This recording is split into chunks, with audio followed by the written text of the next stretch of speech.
கர்த்தர் தாமே உங்கள் யாவரையும் ஆசீர்வதிப்பாராக. தேவனுடைய கிருபையும் தயவும் நம் யாவரோடும் கூட இருந்து வழி நடத்துவதாக. இப்பொழுது நாம் தேவ செய்திக்குள்ளாய் நாம் கடந்து செல்வோம். தேவ செய்திக்கு ஆதாரமாக வேதத்திலிருந்து ஒரு வசனத்தை நாம் வாசிப்போம். நாம் திரும்ப கொடுக்கிறார் என்கிற தலைப்பின் கீழாக நாம் தேவ செய்தியை பார்த்து கொண்டு வருகிறோம்.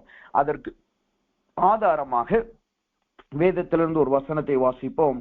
அப்போஸ்தலரின் புஸ்தகம் 1வது அதிகாரம் 6வது வசனம். அப்போஸ்தலரின் புஸ்தகம் 1வது அதிகாரம் 6வது வசனம் இப்படியா சொல்லுகிறது: அப்பொழுது கூடி வந்திருந்தவர்கள் அவரை நோக்கி, ஆண்டவரே, இக்காலத்தில் அல்லாஹ் ராஜ்யத்தை இஸ்ரவேலுக்கு திரும்ப கொடுப்பீர் என்று கேட்டார்கள். இஸ்ரவேலுக்கு திரும்ப கொடுப்பீர் என்று கேட்டார்கள். அதே போல் யோவேல் புஸ்தகம் 2வது அதிகாரம் 25வது வசனத்திலே நாம் வாசித்தோம். அவர் திரும்ப அளிக்கிறார் என்று அந்த வசனங்களிலே நாம் வாசிக்கிறதை பார்க்கலாம். யோவேல் புஸ்தகம் 2வது அதிகாரம் 25வது வசனம் எப்படி சொல்லுகிறது: அந்த பட்சித்த வருஷங்களின் விளைவை உங்களுக்கு திரும்ப அளிப்பேன். அப்ப இந்த 2 வார்த்தையும் 2 வசனங்கள் எதை காட்டுகிறது? தேவன் திரும்ப கொடுக்கிறவராய் இருக்கிறார். இதை வைத்துதான் நாம் நேற்றைய முந்தைய தினத்திலிருந்தே இதை குறித்து நாம் தியானித்து வருகிறோம். அப்ப கர்த்தர் நமக்கு எப்படிப்பட்டவராய் காணப்படுகிறாராம்? அவர் திரும்ப கொடுக்கிறவராய் காணப்படுகிறார். நேற்றைய தினத்திலிருந்து தான் தியானித்து வருகிறோம். அவர் நமக்கு திரும்ப கொடுக்கிறவராய் வெளிப்படுகிறார்.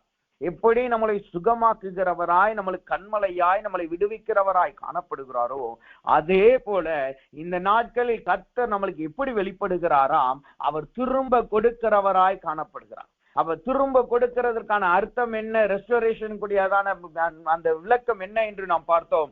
திரும்ப கொடுக்கிறாருன்னா என்ன? இழந்து போனவைகளை நம்மளுக்கு திரும்ப கொடுக்கிறார். திரும்ப கொடுக்கணும் என்றால் முதலாவது அங்கு இழப்பு வரணும். அப்ப நம்முடைய வாழ்க்கையில் நாம் எதெல்லாம் இழந்து போனோமோ அவைகளை தேவன் நம்மளுக்கு திரும்ப கொடுக்கிறார். அதுலயும் இன்னொரு அர்த்தத்தையும் பார்க்க உதவி செய்தார். திரும்ப கொடுக்கிறார் என்றால் என்ன அர்த்தம்? மரித்ததை உயிர்ப்பிக்கிறார் என்ற அர்த்தம். மரித்ததை உயிர்ப்பிக்கிறார். அது மரித்தது அழுகி போனது என்று சொல்லி உதறி தள்ளாமல் அவைகளை திரும்ப கொண்டு வந்து கொடுக்கிறார். லாசருவின் வாழ்க்கையிலே நாம் பார்க்கலாம். லாசரு மரித்து போனான். மரித்து 4 நாள் ஆயிருச்சு. அவனுடைய சொந்த சகோதரி கல்லறையை திறக்க விருப்பப்படல. சொந்த சகோதரி அங்கு இருக்க விருப்பப்படல. அவனோடு இருக்கிற ஜனங்களும் அங்கு இருக்க விருப்பப்படலை. ஆனால் இயேசு என்ன செய்தார்? கல்லறையை திறந்தார். லாசருவே வெளியே வா என்று சொல்லி அவனை மரித்ததிலிருந்து, அழுகி போன சரீரத்திலிருந்து, நாரி போன சரீரத்திலிருந்து அவனை தள்ளாமல் அவனை உயிர்ப்பித்து தன் சகோதரர்கள் இடத்திலும் அவனோடு உட்கார்ந்து பந்தி இருக்கவும் இயேசு செய்தார். அப்ப தேவன் நம்மளுக்கு திரும்ப கொடுக்கிறார் என்றால் அது உலகத்தின்படி மரித்து போயிருக்கலாம். உலகத்தின் பார்வையிலே அது நாரி போயிருந்திருக்கலாம். உங்களோடு இருக்கிறவர்கள் சொல்லலாம், அது செத்து போச்சு, அதுல நம்பிக்கை வைக்காத, இன்னோடு அந்த நம்பிக்கை விட்டுருப்பா, அதுல நம்பிக்கை வச்சு ஒரு பலனும் இல்லை என்று சொல்லலாம். ஆனால் கர்த்தர் என்ன சொல்லுகிறார்? உலகம் அப்படி சொல்லலாம். ஆனால் அந்த மரித்திருந்தாலும் பரவாயில்லை, அல்லது மரித்து 4 நாள் ஆகி நாரி போயிருந்தாலும் பரவாயில்லை, அதை நான் திரும்ப உங்களுக்கு கொடுக்க வல்லவராய் இருக்கிறேன், அதை நான் உயிர்ப்பிக்க வல்லவராய் இருக்கிறேன் என்று சொல்லி அதை உயிர்ப்பித்து நான் உங்களுக்கு கொடுக்கிறேன் என்று சொல்லிதான் நீங்க திரும்ப கொடுக்கிறவராய் கர்த்தர் வெளிப்படுகிறார் என்பதை பார்க்க நம்மளுக்கு உதவி செய்தார். அதிலே இன்றைக்கு காலையிலே நாம் எதை திரும்ப கொடுக்கிறார் என்கிறதுலே ஒரு முதல் குறிப்பை பார்க்க நம்மளுக்கு உதவி செய்தார். எதை திரும்ப கொடுக்கிறாராம் கர்த்தர்? முதலாவது, அவர் நம்மளுடைய விளைச்சலை தேவன் நம்மளுக்கு திரும்ப கொடுக்கிறார். நம்மளுடைய விளைவு, அதாவது பட்சித்து போகப்பட்ட நம்முடைய ஆசீர்வாதங்களை, நம்முடைய செழிப்பை கர்த்தர் இந்த நாட்களில் நம்மளுக்கு முதலாவது அவைகளை திரும்ப கொடுக்கிறார். அவர் முதலாவது திரும்ப கொடுக்கிறது நாம் இழந்து போன நம்மளுடைய ஆசீர்வாதத்தை, நம்மளுடைய செழிப்பை கர்த்தர் நம்மளுக்கு திரும்ப கொடுக்கிறார். ஆனா அதை திரும்ப கொடுக்கும் பொழுது அதனுடைய ப்ராசஸ் என்னவா? கர்த்தர் திரும்ப கொடுக்கிறார், செழிப்பை திரும்ப கொடுக்கிறார். ஆனா அந்த செழிப்பை நாம் பெற்றுக்கொள்வதற்கு இடையில ஒரு ப்ராசஸ் இருக்கல்லவா? மரித்ததுக்கும் உயிர்த்தெழுதலுக்கும் இடையில ஒரு ப்ராசஸ் இருக்கல்லவா? அதை பார்க்க தேவன் நம்மளுக்கு கிருபை பாராட்டினார். அப்ப செழிப்பை தேவன் திரும்ப கொடுக்கிறார், விளைச்சலை திரும்ப கொடுக்கிறார் என்றால் அங்கு என்ன நடக்கிறது? அவர் முதலாவது நம்மளை விசாரிக்கிறார். அவர் நம்மளை விசாரிக்கிறவராய் வெளிப்படுகிறார். நம்முடைய மரித்த நிலைமையில் இருக்கிற நம்மளை முதலாவது அவர் வந்து விசாரிக்கிறார். விசாரிக்கிறதுனா என்ன என்று நாம் பார்த்தோம். அதை விளக்கமாய் பார்க்க முடியாது. ஆனால் அதனுடைய அர்த்தம் என்ன? விசாரிப்பதனால் என்ன வருகிறது? அங்கு தேறுதல் வருகிறது. தேவனினால் நாம் தேற்றப்படுகிறோம்.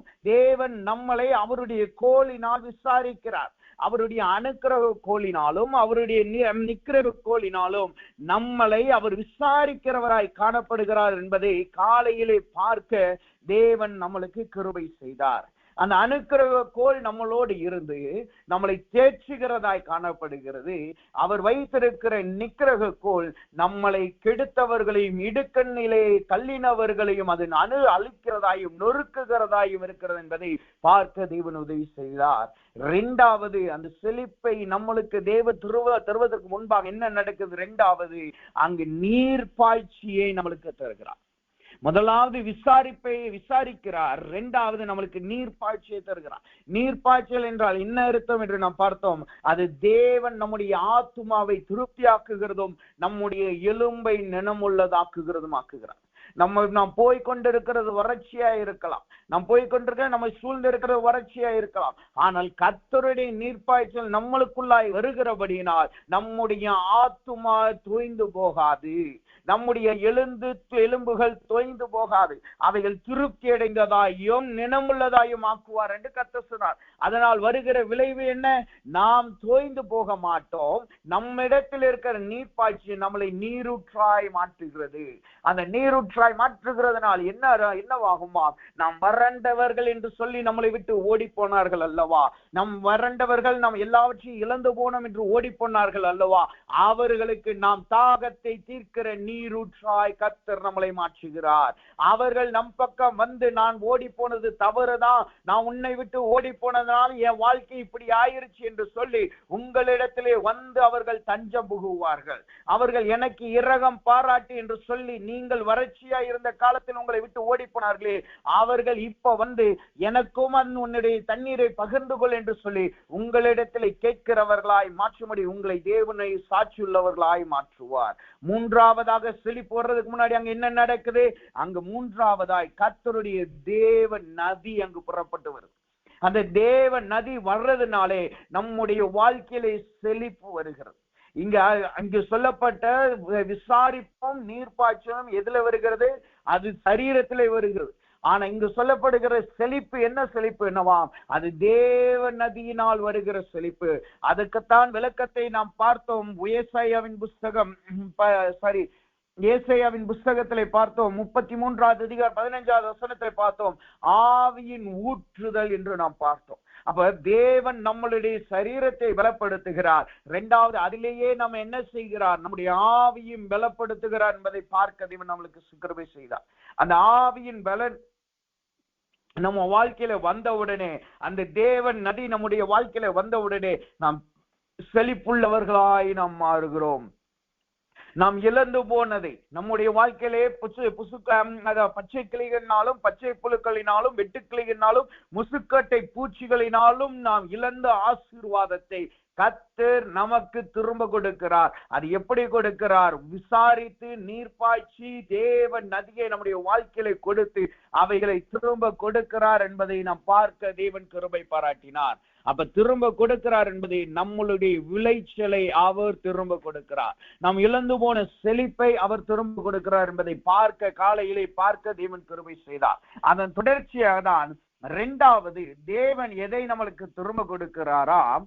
சங்கீதங்களின் புஸ்தகம் 51வது சங்கீதம், சங்கீதங்களின் புஸ்தகம் 51வது சங்கீதம் 12வது வசனம் எப்படியாவது சொல்லுகிறது? 51வது சங்கீதம் வசனம் 12 இப்படியாவது சொல்லுகிறது. உமது இரட்சணியத்தின் சந்தோஷத்தை திரும்பவும் எனக்கு தந்து உற்சாகமான ஆவி என்னை தாங்கும்படி செய்யும். வசனம் சொல்லுது பாருங்க. இரண்டாவது எதை நம்மளுக்கு திரும்ப தருகிறார்? திரும்ப கொடுக்கிறார். இரட்சணியத்தின் சந்தோஷத்தை தேவன் திரும்ப கொடுக்கிறார். அப்ப முதலாவது உங்கள் செழிப்பை, உங்கள் விளைச்சலை கர்த்தர் திரும்ப கொடுக்கிறார். இரண்டாவது உங்களுடைய இழந்து போன சந்தோஷத்தை தேவன் திரும்ப கொடுக்கிறார். அப்ப திரும்ப கொடுக்கிறார் என்றால் என்ன என்று நாம் பார்த்தோம். திரும்ப கொடுக்கிறார் என்றால் நாம் இழந்து போய் காணப்படுகிறோம் என்பதற்கான அர்த்தம். அப்ப நம்முடைய வாழ்க்கையிலே தேவன் சந்தோஷத்தை திரும்ப கொடுக்கிறார் என்றால் என்ன அர்த்தம்? அவர் நம்முடைய நாம் இழந்து போன கடந்த நாட்கள் இழந்து போனோம் அல்லவா, அந்த சந்தோஷத்தை தேவன் இன்றைக்கு இந்த இரவு நேரத்திலே கர்த்தர் நம்முடைய வாழ்க்கையிலே அவர் திரும்ப கொடுக்கிறவராய் காணப்படுகிறார். அங்க சந்தோஷம் என்று சொல்லப்பட்டிருக்கு, அவர் சந்தோஷத்தை திரும்ப தந்து. அப்ப சந்தோஷம் என்றால் என்ன அர்த்தம்? வேதம் அதற்கு ஒரு அர்த்தத்தை கொடுக்கிறது. 1 தெசலோனிக்கேயரின் புஸ்தகம் 2வது அதிகாரம் 19வது வசனத்தை வாசிக்கும் பொழுது அந்த வசனம் எப்படியா சொல்லுகிறது? எங்களுக்கு நம்பிக்கையும் சந்தோஷமும் மகிழ்ச்சியும் கிரீடமுமாய் இருக்கிறவர் யார்? சந்தோஷம் என்றால் என்ன அர்த்தமாம்? அது ஒரு மகிழ்ச்சியின் கிரீடமாய் காணப்படுகிறது. நீங்க பாத்தீங்கன்னா ஜனங்கள் எதற்காக ஓடிக்கொண்டிருக்கிறார்கள், எதற்காக தவித்துக் கொண்டிருக்காங்க? நீங்க பாத்தீங்கன்னா அவர்கள் சந்தோஷத்துக்காக தான் தவித்துக்கிட்டு இருப்பாங்க. எங்கேயாவது ஒரு கான்சர்ட் நடக்குது, ஒரு பாடல் கான்சர்ட் நடக்குது என்று சொன்னா ஆயிரக்கணக்கான ரூபாய்களை, சில இடங்கள்ல லட்சக்கணக்கான ரூபாய்களை கொடுத்து ஒரு 2 மணி நேரத்துக்காக போவாங்க. எதுக்காக? அவங்க துக்கங்கள்லாம் நாம் மறந்து போகணும், அங்க போனா நல்ல சந்தோஷமா இருக்கலாம், அங்க போனா நல்ல ஆடல் பாடலோட இருக்கலாம், நண்பர்களோடு இருக்கலாம் சொல்லி சந்தோஷத்துக்காக அவர்கள் தங்களுடைய பணங்களை விரயம் பண்ணி வீணாய் செலவழித்து அதை பெற விரும்புகிறார்கள். சில பேர் சந்தோஷத்திற்காக என்ன செய்கிறார்கள்? அவர்கள் மதுபானங்களையும் போதை வஸ்துக்களுக்கும் அடிமையாகிறார்கள். நம்ம ஊர்ல தான் பெரியவங்க மாத்திரம்தான் போதை வஸ்துக்களுக்கு அடிமையாகிறாங்க. ஆனா நாங்க இருக்கிற அந்த ஈக்குவடார் தேசத்துல எப்படின்னா 8 வயசுல இருந்தே அவர்கள் போதை வஸ்துக்களுக்கு அடிமையாகிறார்கள். யோசித்து பாருங்க, 8 வயசுல என்ன தெரியும்? 4ஆம் வகுப்பு தான் படிப்பாங்க, மிஞ்சி போனா 5ஆம் வகுப்பு தான் படிப்பாங்க. ஆனா 8 வயசு சிறு வயது முதற்கொண்டே போதை வஸ்துக்கள், லிக்கர் கிடையாது, அவர்கள் பவுடர், அதாவது இந்த ட்ரக்ஸ் யூஸ் பண்ணுவாங்க, அந்த பவுடர்ஸ் அல்லது அந்த இன்ஜெக்ஷனை யூஸ் பண்ணி 8 வயசுல இருந்தே அவர்கள் போதை வஸ்துக்களுக்கு அடிமையா இருக்கிறாங்க. நாங்க ஊழியர் செய்கிற இடங்கள்ல அநேக சின்ன பிள்ளைங்களை பார்த்து இருக்கிறோம். நான் எங்க டீம் எல்லாம் கொண்டு போய் ஒரு இடத்துல ஊழியம் செய்ய போனோம். ஒரு இடத்துக்கு, அது ஒரு கோஸ்டல் ஏரியா, அந்த பனாமா ஹேட்ன்னு சொல்லி கேள்விப்பட்டிருப்பீங்க. அது ஒரு விதமான தொப்பி. அந்த தொப்பியை செய்கிற இடம் அந்த இடத்துலதான் இருக்கு. அது ஒரு கடற்பகுதி ஏரியா, கோஸ்டல் ஏரியா. அந்த இடத்துக்கு நாங்க ஊழியத்துக்கு போயிருந்தோம். அங்க இருந்த ஒரு பாஸ்டர் வந்து சொன்னார், நாளைக்கு நான் உங்களை சில்ட்ரன்ஸ் மினிஸ்ட்ரி கூட்டு போறேன்னு சொன்னார். சரி பாஸ்டர், சில்ட்ரன்ஸ் மினிஸ்ட்ரி கூட்டு போகிறாரு என்று சொல்லி நாங்க ஆயத்தத்தோடு இருந்தோம். எங்களுடைய டீம் ஸ்டேட்ஸ்ல இருந்து நாங்க வாலிபர்களை வர வைப்போம் டீமா, அவர்களும் ஆயத்தத்தோடு இருந்தாங்க. அப்ப நடந்து போய்கிட்டு இருந்தோம். நைட்டு ஒரு 6-7 மணின்னு நினைக்கிறேன். அந்த இடத்துக்கு நடந்து நம்ம போயிடலாம்னு சொன்னாங்க. சரி, நடந்து ஒரு 1/2 கிலோமீட்டர் அல்லது 1 கிலோமீட்டர் நாங்க நடந்து போய் தான் அந்த சில்ட்ரன்ஸ் மினிஸ்ட்ரிக்கு போனோம். அப்படி நடந்து போகிற வழியில ஒரு வீடு, தனி வீடா இருந்துச்சு. அந்த தனி வீடு பாத்தீங்கன்னா அது தனியா இருக்கு, ஆனா 3 மாடி பில்டிங். அந்த பில்டிங்குள்ள பாத்தீங்கன்னா காஸ்ட்லியான கார்லாம் இருக்கு. வெளியில பார்த்தா ஒரு 4 பேர் நல்ல நைட் 7 மணி, யோசிச்சு பாருங்க, 7 மணிக்கு வெளியில சேர் போட்டுக்கிட்டு ஒருத்தவர் சேவ் பண்ணிக்கிட்டு இருக்காரு, ஒருத்தவருக்கு முடி வெட்டிக்கிட்டு இருக்காங்க. பாத்தீங்கன்னா ஆட்கள்லாம் பாத்தீங்கன்னா நல்ல பெருசா இந்த பாடி பில்டர் மாதிரி தடிமனா இருந்தாங்க. அப்ப அந்த பாஸ்டர் அவர்கள் போகும்போது நாங்க அந்த பாதையை கடந்து போகும்போது சொன்னார், நீங்க அந்த பக்கம் மட்டும் திரும்பி பாத்துறாதீங்க, அந்த பக்கத்துக்கு திரும்பி பார்க்காம இங்கிட்டே பார்த்து வந்துருங்கன்னு சொன்னார். அப்ப எங்க இடத்துல கொஞ்சம் தூரம் போன பிறகு கேட்டேன், ஏன்னு கேட்டோம். அப்பதான் அந்த பாஸ்டர் சொன்னார், இந்த வீடு வந்து சாதாரண வீடு கிடையாது, இதுதான் ட்ரக் டீலருடைய வீடு.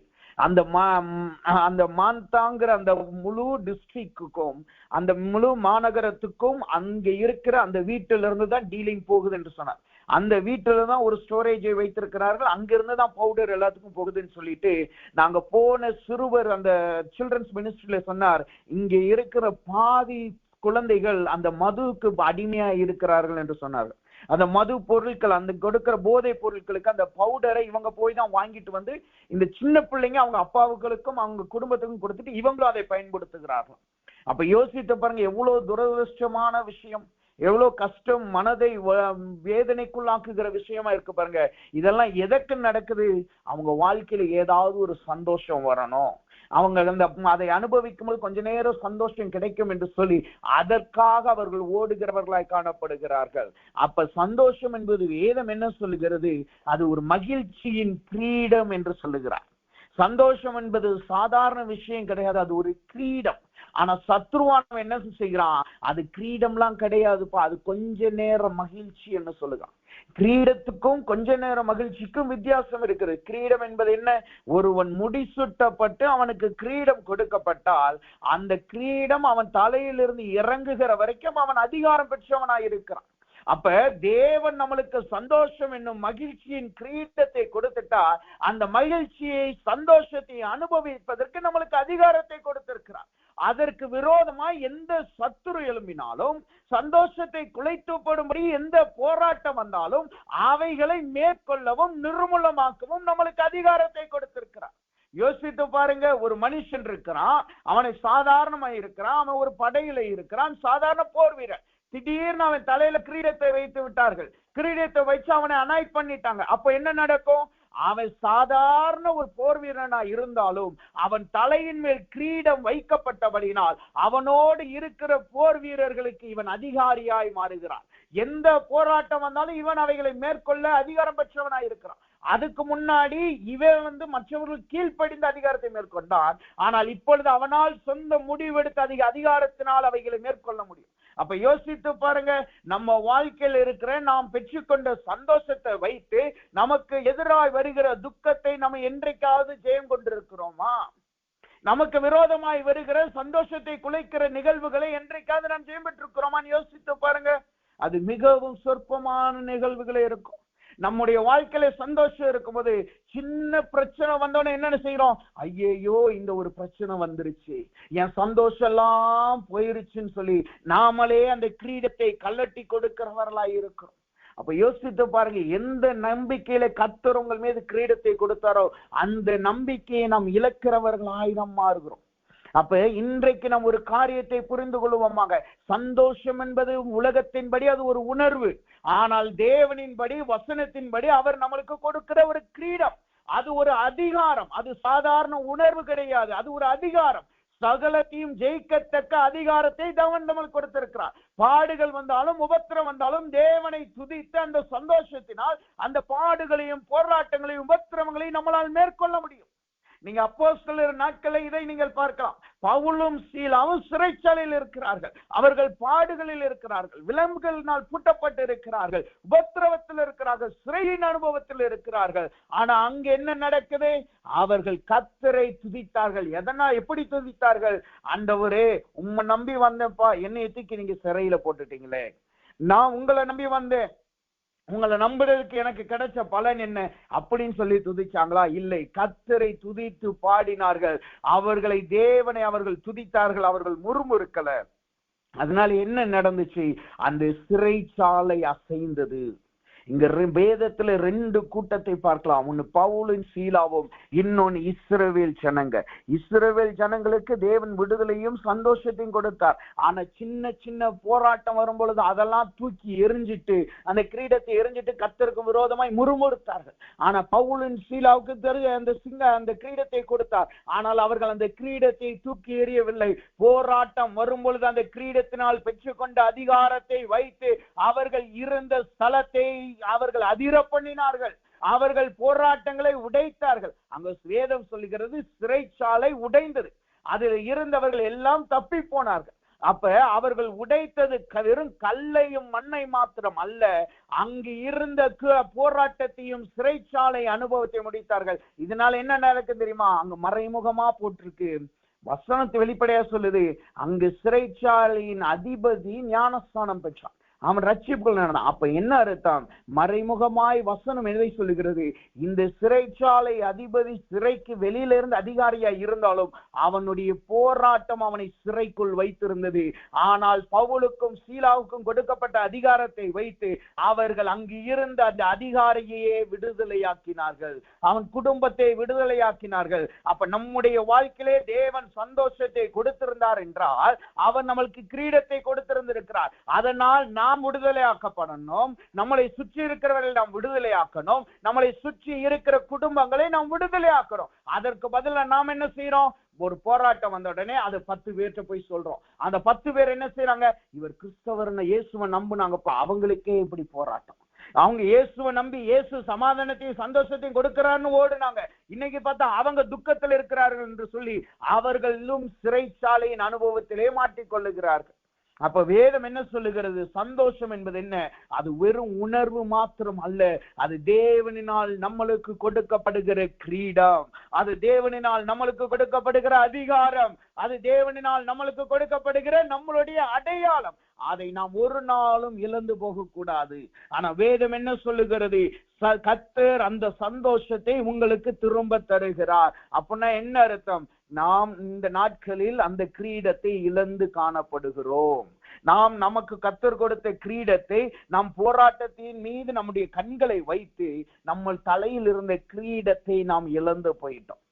சவுலனுடைய வாழ்க்கையிலே தான் நடந்துச்சு. சவுல் அவன் சிங்காசனத்தை பார்த்துட்டு போயிருந்தா மரணம் வரைக்கும் அந்த சிங்காசனத்துல நல்லா இருந்து மரிச்சு போயிருந்திருக்கலாம். ஆனா அவன் தாவீதை பார்த்து ஓடினதுனால, அவனுக்கு போராட்டமாய் தாவீது இருக்கிறான்னு நினைச்சு தாவீத போராட்டத்தை பார்த்து போராட்டத்துக்கு பின்னாடியே போனதுனால, முதலாவது அவனுடைய தண்ணீர் பாத்திரத்தையும் தன்னுடைய ஈட்டியும் இழக்கிறான். இரண்டாவது அவனுடைய உடையிலே ஒரு பாகத்தை இழக்கிறான். மூன்றாவது கடைசியா அவன் சிங்காசனத்தையே இழந்து போயிட்டான். அவன் மாத்திரமல்ல, அவனுடைய சந்ததி முழுவதுமே சிங்காசனத்தை இழந்து போனான். அப்ப நாம் போராட்டத்தின் மீது கண்களை வைத்தோம் என்றால் நமக்கும் சவுலனுடைய நிலைமைதான் வரும். ஆனால் அதற்கு பதிலாக என்ன செய்யணும்? நாம் கர்த்தர் நமக்கு கொடுத்த கிரீடத்தின் மீது, கர்த்தரின் மீது நாம் சந்தோஷமா இருக்கும் பொழுது, அவர் மீது நம்முடைய கண்கள் வைக்கும் பொழுது, கர்த்தர் நமக்கு கொடுத்த அந்த சந்தோஷத்தின் அதிகாரத்தை வைத்து நம்முடைய போராட்டங்களை எல்லாம் நாம் மேற்கொள்ள முடியும். அப்ப இங்க வசனம் சொல்லுகிறது, சந்தோஷத்தை நமக்கு திரும்ப கொடுக்கிறார். அப்ப சந்தோஷம் என்பது கிரீடம் என்று சொல்லப்பட்டிருக்கு. ஆனா இங்கு சொல்லப்படுகிறது, எப்படிப்பட்ட சந்தோஷத்தை தேவன் கொடுக்கிறாராம்? வேதத்திலே ஒரே ஒரு சந்தோஷத்தை மட்டும் போறல, வேதத்துல அநேக விதமான சந்தோஷங்களை வேதம் சொல்லுகிறது. அதுல ஒரு 10 ஒரு சந்தோஷத்தை மாத்திரம் நான் உங்களுக்கு சொல்லிட்டு கர்த்தர் இன்னைக்கு கொடுக்கிற சந்தோஷத்தை குறித்து நாம் பார்ப்போமாக. அநேக விதமான சந்தோஷங்களை வேதத்தை பார்க்கலாம். ஆனால் இப்பொழுது நான் ஒரு 10 பாயிண்ட் மட்டும் சொல்லுகிறேன். 10 விதமான சந்தோஷத்தை சொல்லுகிறேன். முதலாவது சந்தோஷம் சத்தத்தினால் உண்டாகும் சந்தோஷம். அப்போஸ்தலர் புத்தகம் 12:14 பார்க்கலாம். இரண்டாவதாக பெருமையின் சந்தோஷம், பெருமையினால் உண்டாகுகிற சந்தோஷம். மூன்றாவதாக ஆவிகள் கீழ்ப்படுகிறதுனால, நம்முடைய ஆவி கீழ்ப்படுகிறது இல்ல, சத்ருவின் ஆவி கீழ்ப்படுகிறதுனால் வருகிற சந்தோஷம். லூக்கா 10:20 நாம் பார்க்கலாம். நான்காவதாக கர்த்தருடைய சந்தோஷம். எப்படி நாம் சந்தோஷப்படுகிறோமோ அதே போல் கர்த்தரும் நம்மேல் சந்தோஷப்படுகிறார். நம் பிதாவின் மீது சந்தோஷப்பட்டது போல அவர் உங்கள் மீதும் சந்தோஷமா இருக்க விரும்புகிறார் என்று சொல்லி வசனமே சொல்லுகிறது. உபாகமம் 30:10 பார்த்தோம் என்றால் கர்த்தருடைய சந்தோஷத்தை பார்க்கலாம். ஐந்தாவதாக பாவத்தின் சந்தோஷம் என்று சொல்லி எபிரேயர் புத்தகம் 11 அதிகாரம் 25 வசனத்திலே பாவத்தின் நிமித்தமாய் வருகிற சந்தோஷத்தை குறித்து அந்த வசனங்களிலே பார்க்கலாம். ஆறாவதாக மிகுந்த சந்தோஷம் என்று ஒரு சந்தோஷம் இருக்கிறது. அதை லூக்காவின் புத்தகம் 2 அதிகாரம் 8 வசனத்திலே இந்த மிகுந்த சந்தோஷத்தை குறித்து நாம் தியானிக்கலாம். ஏழாவதாக வசனம் இப்படியா சொல்லுகிறது, கிருபையின் சந்தோஷம். இந்த பாவத்தின் சந்தோஷம் மிகுந்த சந்தோஷத்தை போல வேதம் நம்மளுக்கு கிருபையின் சந்தோஷம் என்கிற ஒரு சந்தோஷத்தை நம்மளுக்கு காட்டுகிறது. அதை குறித்து அப்போஸ்தலர் 11 அதிகாரம் 23 வசனத்திலே நாம் படிக்கலாம். எட்டாவதாக பரிசுத்த ஆவியினால் உண்டாகும் சந்தோஷம் என்று ஒரு சந்தோஷம் இருக்கிறது. அதை குறித்து எபிரேயர் புத்தகம் 10 அதிகாரம் 1 தெசலோனிக்கேயர் புத்தகம் 1 அதிகாரம் 6 வசனத்திலே பரிசுத்த ஆவியானவரின் சந்தோஷத்தை குறித்து பார்க்கலாம். ஒன்பதாவதாக ஆஸ்திகளின் சந்தோஷம், அதாவது ஆஸ்திகள் பெருகுவதனாலே ஆஸ்தியை பெற்றுக் கொள்வதனால் வருகிற சந்தோஷம் என்று சொல்லி எபிரேயர் புத்தகம் 10 அதிகாரம் 34 வசனத்திலே பார்க்கலாம். 10ஆவதாக எதிரிகளின் சந்தோஷம். நாம பெறுகிற சந்தோஷம் அல்ல, நாம் விழுகிறதை பார்த்து எதிரிகள் பெற்றுக்கொள்ளுகிற சந்தோஷம் என்று சொல்லி நியாயாதிபதிகள் புத்தகம் 16 அதிகாரம் 26 23 வசனத்திலே எதிரிகளின் சந்தோஷத்தை குறித்து பார்க்கலாம். இது நான் சொன்னது வசனத்தில் இருக்க கொஞ்சம் சந்தோஷத்தை மாத்திரம் தான் நான் சொல்லியிருக்கேன். இன்னும் அநேக விதமான சந்தோஷங்கள் வேதத்திலே போடப்பட்டுள்ளது. அப்ப சந்தோஷம் என்பது ஒன்று மற்றும் நம்ம நினைக்க கூடாது. வேதத்திலே அநேக விதவிதமான சந்தோஷத்தை குறித்து நம்மளுக்கு கற்றுக் கொடுக்கிறார். அவைகளை நம்மளுடைய வாழ்க்கையில கொடுக்கிறார் என்று வேதம் கற்றுக் கொடுக்கிறது. அதை முடிந்த அளவு அதை நாம் தியானிப்போமாக. தேவ கிருபை நம்மளுக்கு உதவி செய்வதாக. அப்ப இன்றைக்கு தேவன் எந்த சந்தோஷத்தை நம்மளுக்கு திரும்ப தருகிறாராம், அதைத்தான் இந்த வசனத்திலே நாம் வாசிக்கிறோம். சங்கீதங்களின் புஸ்தகம் 51வது அதிகாரம் 51வது சங்கீதம் 12வது வசனத்தை வாசிக்கும் பொழுது அந்த வசனம் இப்படியாக சொல்லுகிறது, அவர் எந்த சந்தோஷத்தை தருகிறாராம், நம்மளுக்கு திரும்ப தருகிறாராம், உமது இரட்சணியத்தின் சந்தோஷத்தை திரும்பவும் எனக்கு தந்து. தேவன் இந்த நாளிலே நம்மளுக்கு எந்த சந்தோஷத்தை திரும்ப தருகிறார்? சத்ருவின் சந்தோஷம் அல்ல, ஆஸ்தியினால் வருகிற சந்தோஷம் அல்ல, கிருபையினால் வருகிற சந்தோஷம் அல்ல, கர்த்தருடைய சந்தோஷம் அல்ல, இரட்சணிய சந்தோஷத்தை திரும்ப தருகிறார். உங்கள் வாழ்க்கையில நீங்கள் இழந்து போன இரட்சணிய சந்தோஷம். நாம சந்தோஷம் என்பது உலகத்தின் சந்தோஷத்தை அநேக நேரம் தியானிக்கிறோம். ஆனா வேதம் நம்மளுக்கு இரட்சணிய சந்தோஷம், ஒரு சந்தோஷத்தை கர்த்தர் கொடுத்திருக்கிறார் என்பது வேதம் கற்றுக் கொடுக்கிறது. எத்தனை பேர் நாம் அதை உணர்ந்தவர்களாய் காணப்படுகிறோம்? யோசிச்சுட்டு பாருங்க. நம்முடைய வாழ்க்கையில எத்தனை நாள் இந்த ரட்சணிய சந்தோஷத்தை குறித்து, ஆண்டவரே எனக்கு ரட்சணிய சந்தோஷத்தை கொடுத்தேன் என்று எத்தனை முறை நாம் தேவனை துதித்திருக்கிறோம்? அல்லது நம்முடைய வாழ்க்கையிலே தேவனால் கொடுக்கப்பட்ட ரட்சணிய சந்தோஷம் இருக்குதா இல்லையா என்று சொல்லி எத்தனை முறை அதை தியானிக்கிறவர்களாய் நாம் காணப்பட்டிருக்கிறோம் என்பதை நாம் நிதானித்து பார்ப்போமாக. அப்ப கர்த்தர் சொல்லுகிறார், இன்றைக்கு அவர் நமக்கு எந்த சந்தோஷத்தை நம்மளுக்கு கொடுக்கிறாராம்? இரட்சணிய சந்தோஷத்தை நம்மளுக்கு அவர் கொடுக்கிறவராய் காணப்படுகிறார். அவர் நம்முடைய வாழ்க்கையில் நாம் இழந்து போன அந்த இரட்சணிய சந்தோஷத்தை தேவன் நம்மளுக்கு கொடுக்கிறார். இந்த இரட்சணியம் என்று சொல்லி மேலோட்டமாய் நம்ம பார்க்கும் பொழுது, இரட்சணியம் என்று வருகிற இடங்களிலே வேதாகமத்திலே, ஆங்கில வேதாகமத்திலே என்ன போட்டு இருக்கு என்றால் சால்வேஷன் என்று போட்டிருக்கு. அதாவது ரட்சிப்பு என்று சொல்லுகிறது. ரட்சிப்பின் இன்னொரு வார்த்தையாக இரட்சணியம் என்று சொல்லுகிறதை பார்க்க முடிகிறது. அப்ப ஆங்கில வேதாகமத்திலே அது சால்வேஷன் என்று போட்டு இருக்குது. அப்ப ரட்சிப்பினால் வந்த சந்தோஷத்தை நாம் இழந்து போய் இருந்தோம் என்றால் அவைகளை இன்றைக்கு தேவன் நம்மளுக்கு திரும்ப கொடுக்கிறார். ஆனா இந்த ரட்சிப்பினால் வந்த சந்தோஷமாகிய அந்த நாம் பெற்றுக்கொண்ட ரட்சிப்பின் சந்தோஷத்தை குறித்து பார்க்கவில்லை. இன்றைக்கு ரட்சணியத்துக்கு இன்னும் அதிகமான அர்த்தங்கள் வேதம் கொடுக்கப்பட்டுள்ளது. அந்த அர்த்தத்தை நாம் பார்த்து நாம் எந்த சந்தோஷத்தை இழந்தோம் என்பதை நாம் பார்த்து இன்றைக்கு அதை திரும்ப பெற்றுக் கொள்வோமாக. முதலாவதாக இரட்சணிய சந்தோஷம் என்பது என்னவாம்? வசனம் இப்படியாக சொல்லுகிறது. ஏசாயாவின் புஸ்தகம் 9வது அதிகாரம் 8வது வசனத்தை வாசிக்கும் பொழுது அந்த வசனம் இப்படியாக சொல்லுகிறது, ஆண்டவர் யாக்கோபுக்கு ஏசாயாவின் புஸ்தகத்திலே நாம் பார்க்கும் பொழுது இரட்சணிய நாளிலே உனக்கு உதவி செய்து என்று சொல்லி இருக்கிறதை நாம் பார்க்க முடியும். இரட்சணிய நாளிலே தேவன் நம்மளுக்கு உதவி செய்கிறாராம். அப்ப இரட்சணிய சந்தோஷம் என்பது என்ன? அது தேவன் நம்மளுக்கு உதவி செய்கிறதாய் காணப்படுகிறது. ஏசாயாவின் புஸ்தகம் 49வது அதிகாரம் ஏசாயாவின் புஸ்தகம் 49வது அதிகாரம் 8வது வசனத்தை வாசிக்கும் பொழுது அந்த வசனம் இப்படியாக சொல்லுகிறது, பின்னும் கர்த்தர் அனுக்கிரக காலத்திலே நான் உனக்கு உனக்கு செவி கொடுத்து இரட்சணிய நாளிலே உமக்கு உதவி செய்தேன். அனுக்கிரக காலத்தில் நான் உமக்கு செவி கொடுத்து இரட்சணிய நாளிலே நான் உமக்கு உதவி செய்தேன். அப்ப இரட்சணிய சந்தோஷம் என்றால் என்ன அர்த்தம்? கர்த்தர் நமக்கு செய்த உதவியினால் வந்த சந்தோஷத்தை காட்டுகிறது. இரட்சணிய சந்தோஷம் என்பது முதலாவது கர்த்தர் நம்முடைய வாழ்க்கையிலே அவர் செய்த உதவியினால், நாம் பலவீனப்பட்டு நாம் இல்லாத பொழுது அல்லது நம்மளால் முடியாத காரியத்தை கர்த்தர் நமக்கு செய்து கொடுத்தார் அல்லவா, அந்த உதவியினால் வந்த சந்தோஷத்தை தேவன் திரும்ப கொடுக்கிறார். அப்படின்னா என்ன அர்த்தம்? கர்த்தர் நமக்கு செய்த உதவியினால் வந்த சந்தோஷத்தை நாம் இழந்து போயிருக்கிறோம். கர்த்தர் நமக்கு செய்த உதவியினால் வந்த சந்தோஷத்தை நாம் இழந்து போனவர்களாய் காணப்படுகிறோம். யோசிக்கலாம், எப்படி அந்த சந்தோஷத்தை நாம் இழந்தோம்? அதுக்கு ஏதாவது வேதத்துல ஆதாரம் இருக்கா? நீங்க வேதத்துல பார்த்தீர்கள் என்றால் ஒரு கூட்ட ஜனமே அதற்கு ஆதாரமா இருக்கு. அதுக்கு நாம் எல்லாரும் அறிந்த ஒரு ஜனக்கூட்டத்தை எடுத்துக்கிட்டீங்கன்னா இஸ்ரவேல் ஜனம். அவர்கள் உபத்திரவத்தில் இருந்தார்கள். ஆலோட்டிகளினால் அவர்கள் உபத்திரவப்பட்டார்கள், கூக்குரலிட்டார்கள். அதை கர்த்தர் கேட்டார். கர்த்தர் கேட்டு என்ன செஞ்சார்? அதற்கென்று ஒரு மனிதனை அபிஷேகம் பண்ணினான். அந்த மனுஷன் சொல்றான், நான் போக மாட்டேன் கர்த்தாவே, வேற யாரையாவது அனுப்பு. உடனே கர்த்தர் என்ன செய்கிறார்? நான் இன்னொரு மனுஷனை உனக்கு உதவி அனுப்புறேன், நீ 2 பேரும் போய் விடுதலை ஆக்குங்கன்னு சொல்றார். உடனே இவங்க 2 பேரும் போய் அவர்கள் பார்வோன் இடத்துல பேசி எகிப்திலிருந்து இந்த ஜனங்களை விடுதலை ஆக்கினாங்க. கர்த்தர் 10 வாதைகளையே எகிப்துக்கு அனுப்பினார். அது எதற்காக? பரலோகத்தின் தேவன் யார் என்பதை எகிப்தியருக்கு காண்பிக்க முடியாது. அதே நேரத்தில் எகிப்தியர்கள் இஸ்ரவேலர்கள் புரிந்து கொள்ளணும், கர்த்தர் நம்மளை எப்படி விடுதலையாக்கினார் என்பதை உணர்ந்து கொள்ள முடியாகவும் அதை செய்கிறார். ஆனா இந்த இஸ்ரவேல் ஜனங்க என்ன செய்யறாங்க?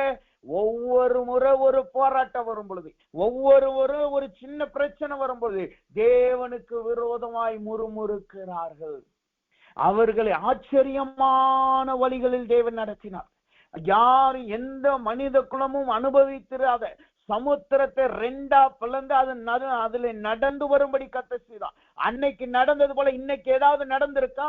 இன்னைக்கு டெக்னாலஜி வளர்ந்திருக்குன்னு சொல்றோம், அறிவியல் வளர்ந்துருச்சு, ஏதோ புதிய புதிய கண்டுபிடிப்பு இருக்கு. ஆனா நம்மளால வெட்டாந்தரையில நடக்க முடியுதா? அந்த காலத்துல ஒரு கண்டுபிடிப்பு இல்லை, எந்த டெக்னாலஜியும் கிடையாது, எந்த ஒரு மொபைல் சிஸ்டமோ சேட்டலைட்டோ எந்த இதுவுமே கிடையாது. ஆனால் கர்த்தர் அவர்களை தேவன் வெட்டாந்தரையிலே நடக்க பண்ணினார். வசனம் சொல்லுதே, இடதுபுறமும் வலதுபுறமும் அந்த தண்ணீர் அவர்களுக்கு மதிலாய் இருந்துச்சு. மேக ஸ்தம்பம் இவர்களையும் எகிப்தியரையும் 2ஆய் பிரித்தது என்று வசனம் சொல்லுகிறது. அப்ப இப்படியெல்லாம் கர்த்தர் அவர்களை நடத்தி இருந்தாலும் அவர்கள் தேவன் செய்த உதவியை அவர்கள் மறந்து போய்விட்டார்கள். நீங்க யோசிக்கலாம், இது கர்த்தர் தானே விடுதலை ஆக்கினார், இது என்ன உதவி என்று நீங்கள் யோசிக்கலாம். இது எப்படி உதவியாய் மாறும்? வசனம் என்ன சொல்லுது? அப்போ ஆதியாமத்திலே கர்த்தர் ஆபிரகாம்கிட்ட சொல்றார், நான் 4 தலைமுறை உன் சந்ததி அந்நியரின் தேசத்திலே வசத்துல இருக்கும், அதுக்கப்புறம் அவர்கள் திரும்ப வருவார்கள் என்று சொல்லிருக்கார். அப்ப என்ன இருக்கணும்? அவர்கள் 400 வருஷம் ஆன உடனே அவர்கள் கண்டிப்பா திரும்ப வந்திருக்கணும். இவங்களே கிளம்பி வந்திருக்கணும், இவர்களே யுத்தம் பண்ணி வந்திருக்கணும். ஆனா இந்த 400 வருஷத்துல 4 தலைமுறையில அவர்கள் இருந்ததுனால அவர்கள் தேவனுடைய தரிசனத்தை இழந்து போனாங்க, தேவனுடைய வாக்குத்தத்தத்தை மறந்து போனாங்க. கர்த்தர் எங்களை விடுதலையாக்க போகிறான்னு சொன்னாங்க. இதுக்கு இன்னொரு ஆதாரம் என்ன தெரியுமா? மோசே போய் சொல்லுகிறான், கர்த்தர் தான் என்னை உங்களை விடுதலையாக்க போகிறான்னு சொல்லி மோசையை கர்த்தர் அழைக்கிறார். அப்போ மோசே கேட்கிறான், ஆண்டவரே நான் போய் நீர் தான் என்னை அழைத்தீர், நீ தான் எங்களை அனுப்பினீர் சொன்னா அவங்க எப்படி நம்புவாங்கன்னு கேட்கிறான். அப்ப யோசித்து பாருங்க, மோசேயும் ஆபிரகாமின் இடத்திலே கொடுக்கப்பட்ட தரிசனத்தை இழந்து போனவனாய் காணப்பட்டான். இஸ்ரவேல் ஜனங்களும் இழந்து போய் காணப்பட்டாங்க. அதனாலதான் அவர்கள் தங்கள் தரிசனத்தை நிறைவேற்றும்படியாய், அவர்கள் கொடுக்க வாக்குத்தத்தத்தை நிறைவேற்றும்படியாய் கர்த்தரே இறங்கி அவர்களுக்கு உதவி செய்கிறார். அந்த உதவியை தான் இந்த இஸ்ரவேல் ஜனங்கள் மறந்து போனார்கள். அவர்கள் அந்த உதவியை மறந்து போனதுனால் என்ன ஆகுது? அவர்கள் இருதயத்திலே அந்த சந்தோஷம் இல்லை. சமுத்திரத்தை நம்ம கடந்து வந்தோமே, அந்த சந்தோஷம் இல்லை. தண்ணீர் கேட்கும் போது கர்த்தர் தண்ணீர் கொடுத்தாரே, அந்த சந்தோஷம் இல்லை. மாறாவை மதுரமாய் மாற்றினாரே, அந்த அற்புதத்தின் சந்தோஷம் அவர்களிடத்துல இல்ல. எப்பெல்லாம் போராட்டம் வருதோ அப்போ ஒண்ணு அவங்களுக்கு தெரிஞ்சது மோசையை கல்லெறியணும், இல்லைன்னா கர்த்தருக்கு விரோதமா பேசணும். இது 2 தான் அவங்க நினைவுல இருந்துச்சு. கர்த்தர் செய்த உதவியை அவர்கள் மறந்து போனார்கள். இன்னைக்கு கர்த்தர் நம்மளுக்கு ரட்சணியத்தின் சந்தோஷத்தை திரும்ப கொடுக்கிறார்னா என்ன அர்த்தம்? நாம் தேவனால் நமக்கு கிடைத்த உதவியை நாம் மறந்து போய் காணப்படுகிறோம். நம்முடைய இல்லாமையிலே கர்த்தர் நம்மளை பலப்படுத்தினாரே, அதை மறந்து போய் காணப்படுகிறோம். நம்மளை சமுத்திரத்தின் வெட்டாந்தரையிலே நடத்தி வந்தாரே, ஆச்சரியமான வழிகளில் நடத்தி வந்தாரே, அதை மறந்து போய் காணப்படுகிறோம். நாம கேட்கும் போதெல்லாம் தண்ணீர் கொடுத்தாரே, அதை மறந்து போய் காணப்படுகிறோம். நம்ம கேட்கும் போதெல்லாம் காடையும் மண்ணாவை கொடுத்தாரே, அதை மறந்து போய் காணப்படுகிறோம். இதுலயும் மேலானது என்ன தெரியுமா? மேகமும் அக்கினியும் அவர்கள் மேலதான் இருக்குது. அவர்களே ஆச்சரியமாய் கர்த்தர் நடத்துகிற. யோசிச்சு பாருங்க, நீங்க நடக்கிறீங்க, உங்க குடும்பம் நடந்து போது உங்க தலைக்கு மேல பகல்ல ஒரு மேகம் இருக்கு, உங்க சூரியன் தாக்கி விடாதபடி. இரவுல ஒரு அக்கினி ஸ்தம்பம் இருக்கு. அப்ப என்ன ஆகும்? உங்களை பாக்குறவங்க எல்லாம் ஆச்சரியமா பார்ப்பாங்க. நீங்க யார்கிட்டலாம் பாக்குறீங்களோ, இங்க பாரு மேகம் இருக்கு பாத்தியா, அக்கினி ஜுவாலை இருக்கு பாத்தியா, கர்த்தர் என்னோட இருக்கிறாருன்னு சொல்லுவீங்க. ஆனா இங்க இருந்து இஸ்ரவேல் ஜனங்க என்ன செய்றாங்க? அவங்க தலையில மேகம் இருந்தாலும் சரி, அக்கினி ஜுவாலை இருந்தாலும் சரி, கர்த்தருடைய அதிசய செயல் அவர்கள் மீது இருந்தாலும் அவர்களிடத்திலே இரட்சணிய சந்தோஷத்தை இழந்து போய் காணப்பட்டார்கள். கர்த்தரால் செய்த உதவியை அவர்கள் மறந்து போனார்கள். அவர்கள் எகிப்தியரின் உதவியை தான் விரும்பினார்களே தவிர கர்த்தரினால் கொடுக்கப்பட்ட உதவியை அவர்கள் மறந்து போனார்கள். நாம் அப்படி இருக்கிறதுனாலதான் கர்த்தர் இன்றைக்கு சொல்லுகிறார், நான் உங்களுக்கு இரட்சணியத்தின் சந்தோஷத்தை திரும்ப உனக்கு கொடுக்கிறேன். நான் உனக்கு உதவி செய்து உன்னுடைய சந்தோஷத்தை உங்களுக்கு நான் திரும்ப கொண்டு வருகிறேன் என்று கர்த்தர் சொல்லுகிறார். இது இஸ்ரவேல் ஜனங்களிலும் நடந்தது, அப்போஸ்தலர்களுடைய வாழ்க்கையிலும் நடந்தது, தீர்க்கதரிசிகள் வாழ்க்கையிலும் நடந்தது, ஏன் நியாயாதிபதிகள் வாழ்க்கையிலும் நடந்தது. ஒவ்வொரு தேவ பிள்ளைகள் நீங்க பாத்தீங்கன்னா ஏதாவது ஒரு கட்டத்திலே அவர்கள் கர்த்தர் செய்த உதவியை மறந்து போங்க. இதுக்கு நல்ல உதாரணம் மோசே. மோசேட்ட சொல்லுகிறார், கற்பாறையின் இடத்துல போய் பேசு. அவன் என்ன செய்கிறான்? கர்த்தர்லாம் பேசினா தண்ணியை கொண்டு வர செய்ய மாட்டார். என்ன சொன்னார்? போன தடவை அடிக்க சொன்னார்ல, இப்ப அடிச்சா தண்ணீர் கண்டிப்பா வரும் சொல்லி தண்ணி கண்மலை அடிச்சா தண்ணீர் வந்துச்சு. ஆனா என்னாச்சு? அவன் உதவியை மறந்து போனதுனால் அவன் கானானை சுதந்திரிக்க முடியவில்லை. இன்றைக்கு நம்முடைய வாழ்க்கையும் சில நேரங்கள்ல இப்படிதான் இருக்கு. கடந்த நாட்கள்ல கர்த்தர் கண்மலை அடிக்க சொன்னாரே, இன்னைக்கு எப்படி அவர் பேசுன்னு சொல்லுவாரு? அப்ப இது சத்துருதான் சொல்லுகிறான் என்று சொல்லி கர்த்தருடைய வார்த்தையை நாம் மறுதலித்து நமக்கு சுயமா என்ன நினைக்கிறோமோ அதை நாம் செய்து கொண்டு இருக்கிறோம். ஆனா செய்யும் போது என்ன நினைக்கிறோம்? கர்த்தருக்காக செய்கிறோம், கர்த்தருடைய ஜனத்துக்காய் செய்கிறோம், தேவனுடைய ஊழியத்துக்காய் செய்கிறோம். அது முக்கியமே கிடையாது. நீங்க கொடுக்கிறதுனால கர்த்தர் ஐஸ்வர்யனா மாறுறது கிடையாது. கர்த்தர் உங்களுக்கு கொடுக்கிறதுனால நாம ஐஸ்வர்யவனாய் மாறுகிறோம். அவர் ஐஸ்வர்யவனாய் ஏற்கனவே இருக்கிறார், அவரிடத்துல எல்லா வல்லமே இருக்கு. ஆனா நாம் என்ன செய்யணும்? அவர் சொல்லுகிறதற்கு கீழ்ப்படியணும். எப்ப அடிக்க சொல்லுகிறாரோ அப்ப அடிக்கணும், எப்ப பேச சொல்லுகிறாரோ அப்ப பேசணும். அடிக்க சொல்லுகிற நேரத்துல பேசுகிறதும், பேச சொல்லுகிற நேரத்துல அடிக்கிறதுமாய் இருந்தோம் என்றால் நாம் கர்த்தருடைய உதவியை புறம்பே தள்ளுகிறவர்களாய் இருக்கிறோம், கர்த்தர் செய்த உதவியை மறக்கிறவர்களாய் இருக்கிறோம். இன்னைக்கு தேவன் இரட்சணியத்தின் சந்தோஷத்தை கொடுக்கிறார் என்றால் ஏதோ ஒரு விஷயத்தில் நாம் கர்த்தர் செய்த உதவியை நாம் மறந்து போயிருக்கிறோம். அப்ப தேவ ஜனமாகிய நாம் இன்றைக்கு இந்த இரவிலே நாம் நினைவு கூர்வோமாக, கர்த்தர் நமக்கு எப்படியெல்லாம் உதவி செய்தார், எப்படியெல்லாம் நம்முடைய சமுத்திரத்தை கடக்க செய்தார், எப்படியெல்லாம் பெலிஸ்தீர்களை மேற்கொள்ள உதவி செய்தார், எப்படியெல்லாம் அசுரர்களை மேற்கொள்ள உதவி செய்தார், எப்படியெல்லாம் ராட்சசர்களின் கோலியாத்தையும் மேற்கொள்ள உதவி செய்தார், அதை நாம் நினைவு கூர்ந்து கர்த்தரை துதிப்போமாக. அப்ப இன்றைக்கு கர்த்தர் என்ன சொல்லுகிறார்? நான் உங்கள் உதவி செய்து உங்கள் இரட்சணியத்தின் சந்தோஷத்தை திரும்ப உங்களுக்கு தருகிறேன். இப்ப யாருடைய வாழ்க்கையை உதாரணமாய் நாம் பார்க்கலாம். சரி, இங்க உதவி செய்கிறதுக்கு முன்பாக அங்க ஒரு காரியம், இன்னொரு காரியமும் அங்க சொல்லப்பட்டது. என்ன காரியம் சொல்லப்பட்டுள்ளது?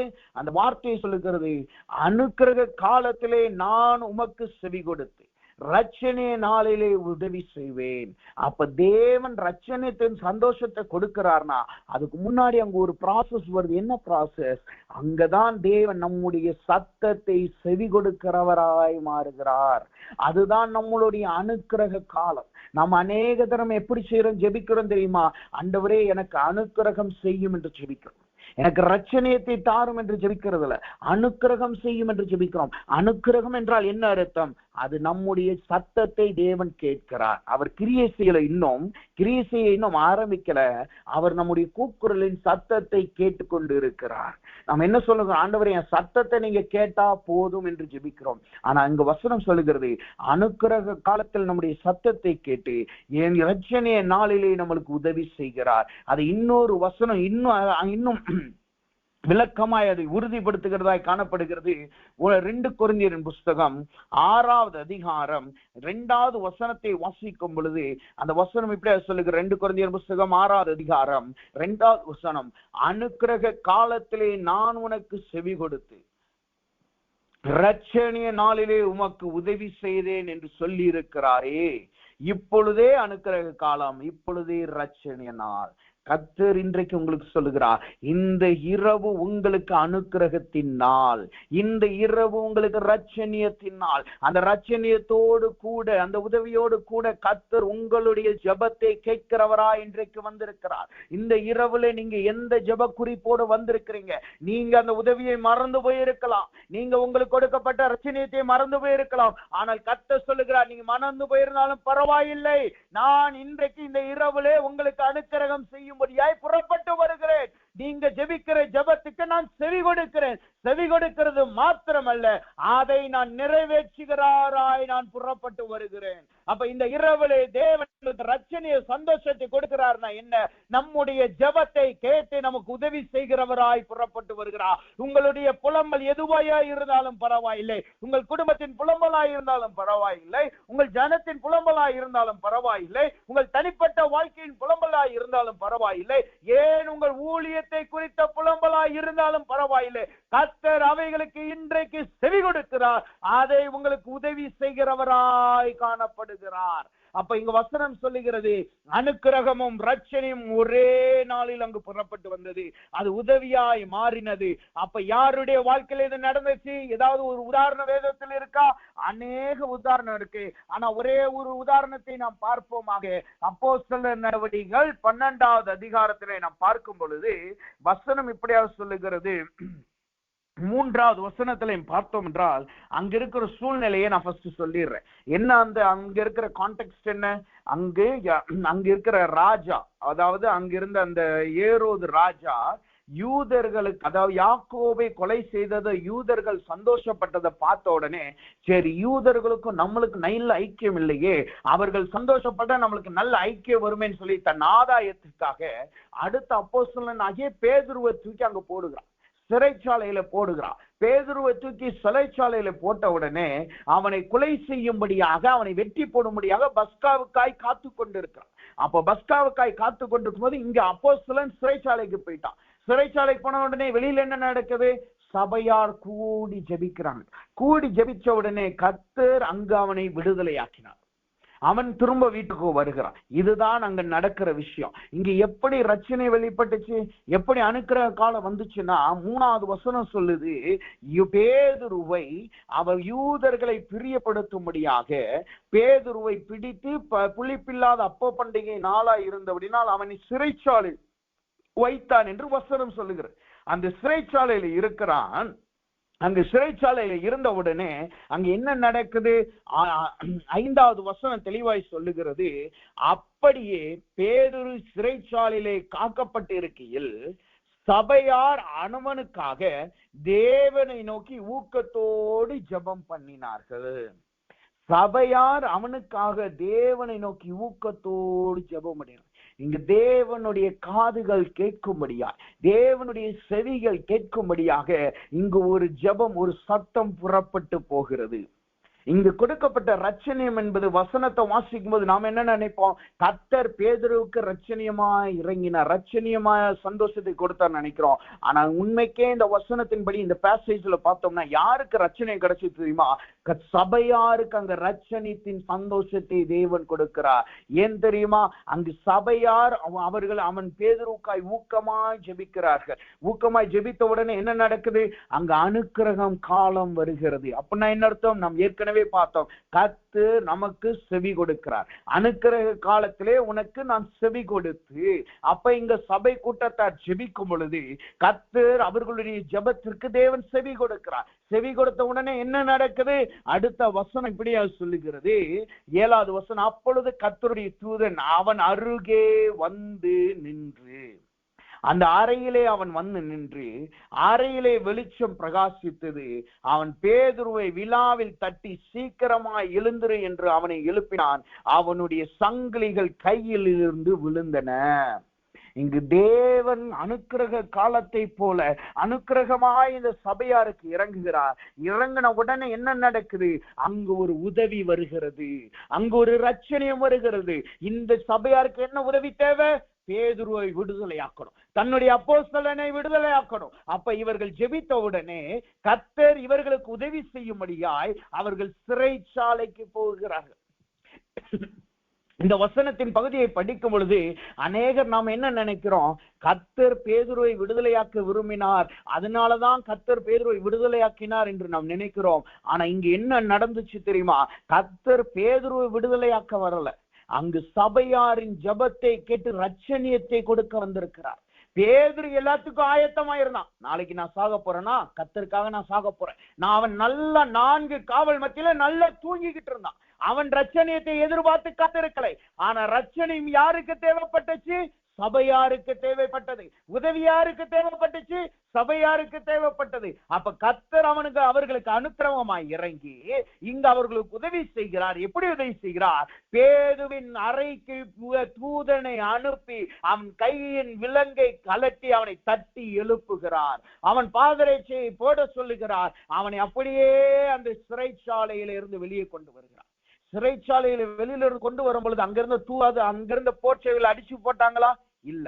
இயேசு அந்த கல்லறையிலிருந்து அவர் 3ஆம் நாளில உயிர் சொல்லும்போது என்ன நடந்துச்சு? அந்த இடம் அசைந்தது. போர்ச்சைவர்கள் அப்படியே விழுந்தார்கள், அவர்களே அங்கு அடிக்கப்பட்டார்கள். ஆனா இங்கு பேதுருவுக்கு அங்க அந்த சபை கூட்டத்துக்கு ரட்சணை வந்த உடனே பேதுருவுக்கும் அந்த சபை கூட்டத்துக்கு கர்த்தர் எப்படி உதவி செய்கிறார்? போர் சேவர்களை அடித்தாரா? இல்லை. வசனம் தெளிவாய் சொல்லுகிறது. அந்த வசனத்தை வாசிக்கிறேன் பாருங்க. 9வது வசனம் எப்படியா சொல்லுகிறது?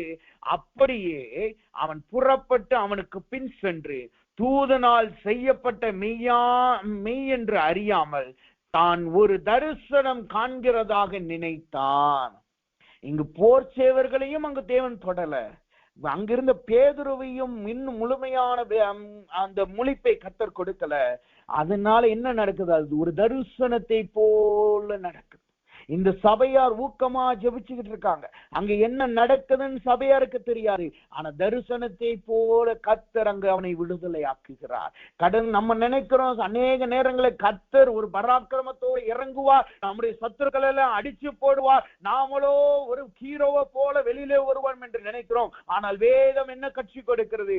அப்படியும் தேவன் கிருபை செய்வார். ஆனால் இப்படியும் கர்த்தர் கிரியை செய்வார். நாம தப்பிக்கிறது, நாம விடுதலை பெறுறது, நாம் ரட்சணியம் பெறுகிறது நம்மளோடு இருக்கிறவர்கள் அறிந்து கொள்ள மாட்டார்கள்.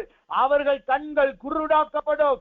ஏன்? நாமே தூக்கத்தில் இருக்கிறது போல இருப்போம், நாமே தரிசனத்தை காண்றது போல இருப்போம். ஆனா கண்களை விழித்து பார்த்தா நாம் சிறைச்சாலையிலிருந்து வெளியிலே வந்து இருப்போம். அப்ப ரட்சணியம் எப்படி நடைபெறுகிறது? கர்த்தர் எப்படி உதவி செய்கிறார்? அங்கு தரிசனத்தை காண்கிறது போல் அவனை சிறைச்சாலையிலிருந்து வெளியிலே கொண்டு வந்தார். எந்த ஒரு கஷ்டமும் இல்லை, எந்த ஒரு ரத்த சிந்துதலும் இல்லை, எந்த ஒரு வேர்வை சிந்துதலும் இல்லை, எந்த ஒரு போராட்டமும் இல்லை. இன்றைக்கு கர்த்தர் சொல்லுகிறார், நீங்க எந்த சிறைச்சாலையில போய் கொண்டிருக்கிறீங்க, எந்த போராட்டத்துல போய் கொண்டு இருக்கிறீங்க? உங்க பிள்ளைகளுக்காக நீங்க கதறி இந்த சபைய கூட்டத்தை போல ஜெபிச்சுக்கிட்டு இருக்கீங்களா? உங்க குடும்பத்தின் ரட்சணியத்துக்காக நீங்க ஜெபிச்சுக்கிட்டு இருக்கீங்களா? உங்க ஆவியின் ரட்சணியத்துக்காக ஜெபித்துக் கொண்டு இருக்கிறீர்களா? கர்த்தர் இன்றைக்கு அவர் உங்களுக்கு உதவி செய்கிறார். அவர் இன்றைக்கு உங்களுக்கு ரட்சணையை நாளை கொடுத்திருக்கிறார். எப்படி உதவி செய்கிறார்? நீங்கள் தரிசனம் காண்கிறது போல காண்பீர்கள். கர்த்தர் உங்களை விடுதலை ஆக்குவார். நீங்க சில பேர்ட்ட சொல்லும் போது பாத்தீங்கன்னா அவங்க விருப்பப்பட்டது திடீர்னு நிறைவேறுச்சுன்னா சொல்லுவாங்க, ஒரு ட்ரீம் பார்த்தது போல இருந்துச்சுன்னு சொல்லுவாங்க. ஏதாவது ஒரு காரியம் நடக்கணும்னா அவர்கள் அதை எதிர்பார்த்து காத்துக்கிட்டே இருப்பாங்க. அந்த காரியம் சடக்கு நடந்த உடனே என்ன நினைப்பாங்கன்னா அதை அவர்களால் நம்ப முடியாமல் இருக்கும். அவர்கள் சொல்லுவாங்க, நான் ஏதோ ஒரு கனவு கண்டது போல இருக்குப்பா அப்படின்னு சொல்லுவாங்க. ஏன் சொல்றாங்க? அதை அவர்களால் நம்ப முடியவில்லை. அதை எதிர்பார்த்து காத்திருந்த அந்த நம்பிக்கை இழந்து போயிட்டாங்க. ஆனா அந்த திடீர்னு நடந்த உடனே அவர்களுக்கு அது ஒரு ஆச்சரியமாய் காணப்படுகிறது. கர்த்தர் இதைத்தான் இன்றைக்கு இரவுல உங்கள் வாழ்க்கையில செய்ய போகிறார். என்ன செய்ய போகிறார்? அவர் நீங்கள் எதிர்பார்த்து காத்திருந்து இழந்து போய் விட்டு போய் ஜெபத்தினால இருந்தோம் நீங்க நடக்கலையே சோர்வடைந்து ஜெபித்துக்கிட்டு இருக்கீங்களா? கர்த்தர் இன்றைக்கு தரிசனத்தை காண்கிறது போல உங்களுக்கு ரட்சணியம் என்கிற உதவியை கர்த்தர் உங்களுக்கு கொடுக்கிறார். நீங்கள் அடைபட்டு இருக்கிறவர்கள் இந்த தரிசனத்தை காண்கிறது போல வெளியில வர போகிறீர்கள். எந்த காரியம் அடைபட்டு இருக்கிறதோ அவைகள் எல்லாமே தரிசனம் காண்கிறது போல வெளியே புறப்பட்டு வரப்போகிறது. அப்ப கர்த்தர் இங்கே பேதுருவுக்கும் அங்கிருந்து சபையாருக்கும் என்ன செய்கிறார்? அவன் தரிசனம் காண்கிறது போல வெளியில வந்தார். இது பார்க்க ஒரு சாதாரண விடுதலையை போலதான் தெரியுது. ஆனா இது எப்படி ரட்சணிய சந்தோஷமாய் மாறுகிறது என்று நான் சொல்லுகிறேன். வசனமே அதற்கு ஆதாரமா இருக்கிறது. அந்த வசனத்தை தொடர்ந்து படிச்சு பார்த்தோம் என்றால் அப்போஸ்தலர் 12, 13, 14 இப்படியாக சொல்லுகிறது. பேதுரு வாசல் கதை, அப்போஸ்தலர் புத்தகம் 12வது அதிகாரம் 13, 14 இப்படியாக சொல்லுகிறது. பேதுரு வாசல் கதவை தட்டின போது ரோதே என்னும் பேர் கொண்ட ஒரு பெண் ஒற்று கேட்க வந்தால், அவள் பேதுருவின் சத்தத்தை அறிந்து சந்தோஷத்தினால் கதவை திறவாமல் உள்ளே ஓடி பேதுரு வாசலுக்கு முன்னே நிற்கிறார் என்று அறிவித்தாள். இங்க ஒண்ணு நடக்குத பாருங்க. அந்த ரட்சணிய சந்தோஷம் அந்த வாழ்க்கையில வந்துச்சு. எப்படி வந்துச்சாம்? அவர்கள் தேவன் பேதுருவை விடுதலையாக்கினதுனாலே இந்த ரட்சணியம் இந்த சபையின் கூட்டத்திற்கு வந்தது. இன்றைக்கு கர்த்தர் உங்களுடைய வாழ்க்கையில எதெல்லாம் மாட்டிக்கொண்டு இருக்கோ, எதற்காக நீங்க ஜெபித்தீர்களோ அதையே தேவன் விடுதலையாக்குகிறதுனால, தரிசனம் காண்கிறது போல் விடுதலையாக்குகிறதுனால் நீங்களோ ரட்சணிய சந்தோஷத்தினால் நீங்கள் நிரப்பப்பட போகிறீர்கள். கர்த்தர் உங்கள் ரட்சணிய சந்தோஷத்தை திரும்ப கொடுக்கிறார். நீங்கள் சந்தோஷத்தை இழக்கும்படி சிறைச்சாலையிலே மாட்டிக்கொண்டார்களா? உங்கள் பிள்ளைகள் சிறைச்சாலையின் அனுபவத்தில் இருக்கிறார்களா? உங்கள் பொருளாதாரம் சிறைபிடிக்கப்பட்ட நிலைமையில இருக்கா? அல்லது உங்க வாழ்க்கை சிறைபிடிக்கப்பட்ட நிலைமையில இருக்கா? கர்த்தர் இன்றைக்கு ரட்சணியத்தின் சந்தோஷத்தை உங்களுக்கு கொடுக்கிறார். அதனால் என்ன நடக்கிறது? எதற்காக நீங்கள் ஜெபித்தீர்களோ அவைகளை கர்த்தர் இன்றைக்கு விடுதலையாக்கி உங்களுக்கு அந்த ரட்சணியத்தின் சந்தோஷத்தை கொடுக்கிறார். இங்க இன்னொன்னு காரியம் தெரியுமா?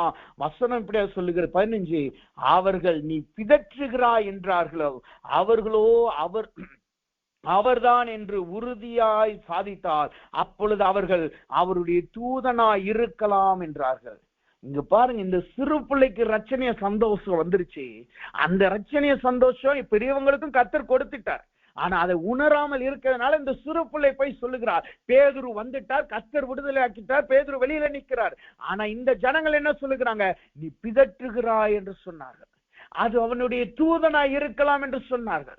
இன்றைக்கு நாம் அப்படிதான் இருக்கிறோம். சில நேரங்கள கர்த்தர் சில நேரங்கள ரட்சணியத்தை கொடுத்துறார், அவர் நம்மளுக்கு உதவி செய்கிறார். ஆனா அதிலே அந்த உதவியை நாம் பெற்றுக்கொள்ள நாம் ஆயத்தமா இல்லை.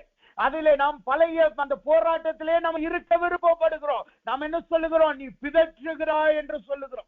நீ அது கர்த்தருடைய தூதன், அவனுடைய தூதன் என்று நாம் சொல்லுகிறோம். அவனை கர்த்தர் விடுதலை ஆக்கவில்லை என்று சொல்லுகிறோம். ஆனா ஒன்றை நாம் புரிந்து கொள்ள வேண்டும், கர்த்தர் ரட்சணிய சந்தோஷத்தை உங்க கொடுக்கிறேன் என்று சொல்லிட்டா அதை நிறைவேற்றி அவர் வல்லவராய் இருக்கிறார். இந்த வசனத்தை கேட்கிறவர்களுடைய வாழ்க்கை இன்றைக்கு சில நேரங்கள் இப்படிதான் இருக்கு. கர்த்தர் ரட்சணிய சந்தோஷத்தை கொடுக்கிறேன்னு சொல்லிட்டார், ஆனா அதை உணர்வுடையவர்களாய் நாம் உணர்ந்து கொள்ள முடியவில்லை, அதை நாம் பெற்றுக்கொள்ள முடியவில்லை. அது நம்முடைய வாசல்ல தான் இருக்கு, ஆனா கதவை திறந்து நம்மளால் அனுபவிக்க முடியவில்லை. ஏன்? நம்ம போராட்டத்திலேயே இருந்துகிட்டு கர்த்தரை துதிச்சுக்கிட்டு இருக்கோம்.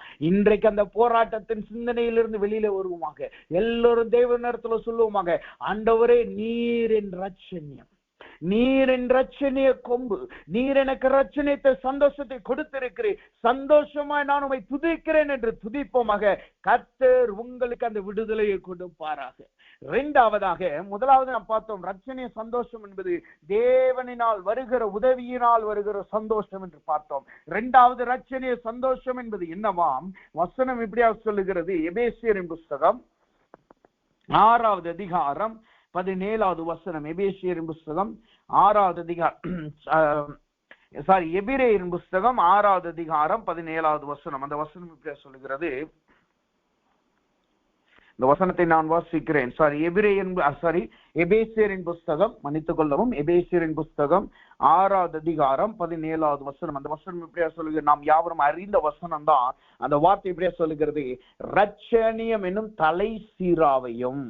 இரண்டாவது, கர்த்தர் ரட்சணியத்தின் சந்தோஷத்தை உங்களுக்கு கொடுக்கிறார் என்றால் எதை கொடுக்கிறார்? எப்படிப்பட்ட சந்தோஷத்தை கொடுக்கிறார்? தலை சீரா என்கிற சந்தோஷத்தை கர்த்தர் கொடுக்கிறார். ரட்சணிய சந்தோஷம்ங்கிற உதவியும் கூட நம்ம கேள்விப்பட்டிருக்கிறோம். ஆனா இங்கு வசனம் என்ன சொல்லுகிற? இரண்டாவது எதை கொடுக்கிறாராம்? ரட்சணிய சந்தோஷமாகிய தலை சீராவின் சந்தோஷத்தை கர்த்தர் உங்களுக்கு கொடுக்கிறார். தலை சீராவின் சந்தோஷத்தை கர்த்தர் இன்றைக்கு உங்களுக்கு கொடுக்கிறார். அப்ப தலை சீரா என்பது என்னவாம்? வசனம் இப்படியாக சொல்லுகிறது. 1 தெசலோனிக்கேயரின் புஸ்தகம் 5வது அதிகாரம் 8வது வசனத்தை வாசிக்கும் பொழுது அந்த வசனம் இப்படியாக சொல்லுகிறது, பகலுக்குரியவர்களாகிய நாமோ தெளிந்தவர்களாய் இருந்து விசுவாசம், அம்பு இன்னும் மார்க்க வஸ்திரத்தையும் ரட்சிப்பின் நம்பிக்கை என்னும் தலை சீராவையும் தரித்துக் கொண்டிருக்க கடவோம். இந்த தலை சீரா என்றால் என்ன அர்த்தமாம்? அது நம்பிக்கையை காட்டுகிறது. நம்முடைய வாழ்க்கையில் இருக்கிற நம்பிக்கையினால் தேவன் அந்த சந்தோஷத்தை உங்களுக்கு கொடுக்கிறார்.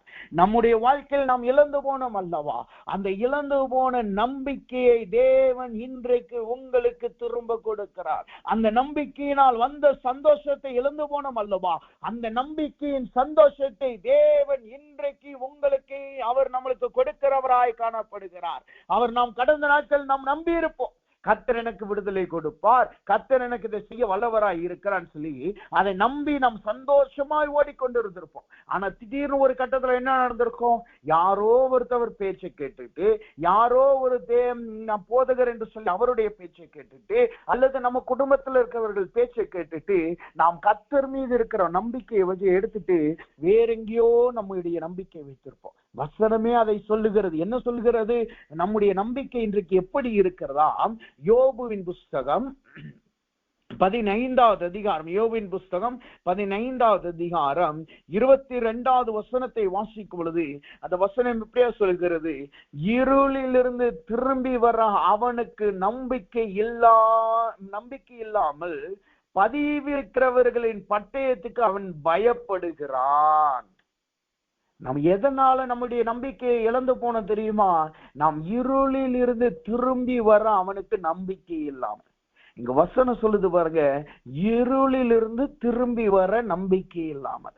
நாம போய்கொண்டிருக்கிறது போராட்டம் தான், அது ஒரு இருள் தான், அது ஒரு பிரச்சனை தான், அது ஒரு பாதிப்பு தான். ஆனா அந்த பாதிப்புல இருந்து நம்மளால திரும்பி வர முடியவில்லை. ஆனாம அந்த பாதிப்புலயே அந்த போராட்டத்தை கொண்டு வந்தவங்க மீதையே நம்ம நம்பிக்கையை வைத்துக் கொண்டிருக்கிறோம்.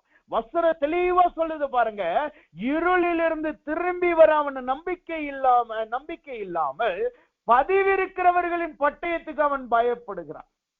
ஒரு சின்ன போராட்டம் வந்திருக்கும், அதனால என்ன நடக்கும்? இனிமே அந்த போராட்டம் தான் நமக்கு வரப்போகுது, நம்ம எது செய்தாலும் இது வரும்னு சொல்லி அப்படியே நம்ம அந்த இருளிலே முடங்கி இருப்போம். இதை நான் கண்ணார காதார கேட்டிருக்கிறேன். ஈக்குவடார் தேசத்திலே நாங்கள் இருக்கிறப்போ அவங்க புதிதாக ஒரு பைபிள் ஸ்டடி ஆரம்பித்தோம். கர்த்தர் சொன்னார் சொல்லி ஒரு பைபிள் ஸ்டடி தினமும் ஒவ்வொரு திங்கட்கிழமை, அதாவது எங்களுக்கு ஞாயிற்றுக்கிழமை ஞாயிற்றுக்கிழமை சாயங்காலம், இங்க இந்தியாவுக்கு திங்கட்கிழமை அதிகாலையில. அப்ப நம்முடைய போதகர் அப்பாதான் அங்க அவங்க மெசேஜ் கொடுப்பாங்க. ஜூம் மீட்டிங்ல மெசேஜ் கொடுப்பாங்க. ஒரு 22 இருந்து அதிகமாய் ஜனங்கள் வருவார்கள். எல்லாரும் பைபிள் காலேஜ் போறவங்க, சில பேர் விசுவாசிகளா இருப்பார்கள். அதுல ஒரு குடும்பம் இருந்துச்சு. அந்த குடும்பம் தான் எங்களுக்கு அந்த ஏரியாவில தேவன் ஆன்லைன் மினிஸ்ட்ரியில கொடுத்த முதல் குடும்பம். அந்த குடும்பத்துல அங்க ஒரு அம்மா, ஒரு வயசான அம்மா இருந்தாங்க. அவங்க எப்படி தெரியுமா? அவங்க நல்லா இருந்திருக்காங்க, நல்ல புஷியா இருந்திருக்காங்க, நல்லா ஓடி ஆடி நல்லா இருந்திருக்காங்க.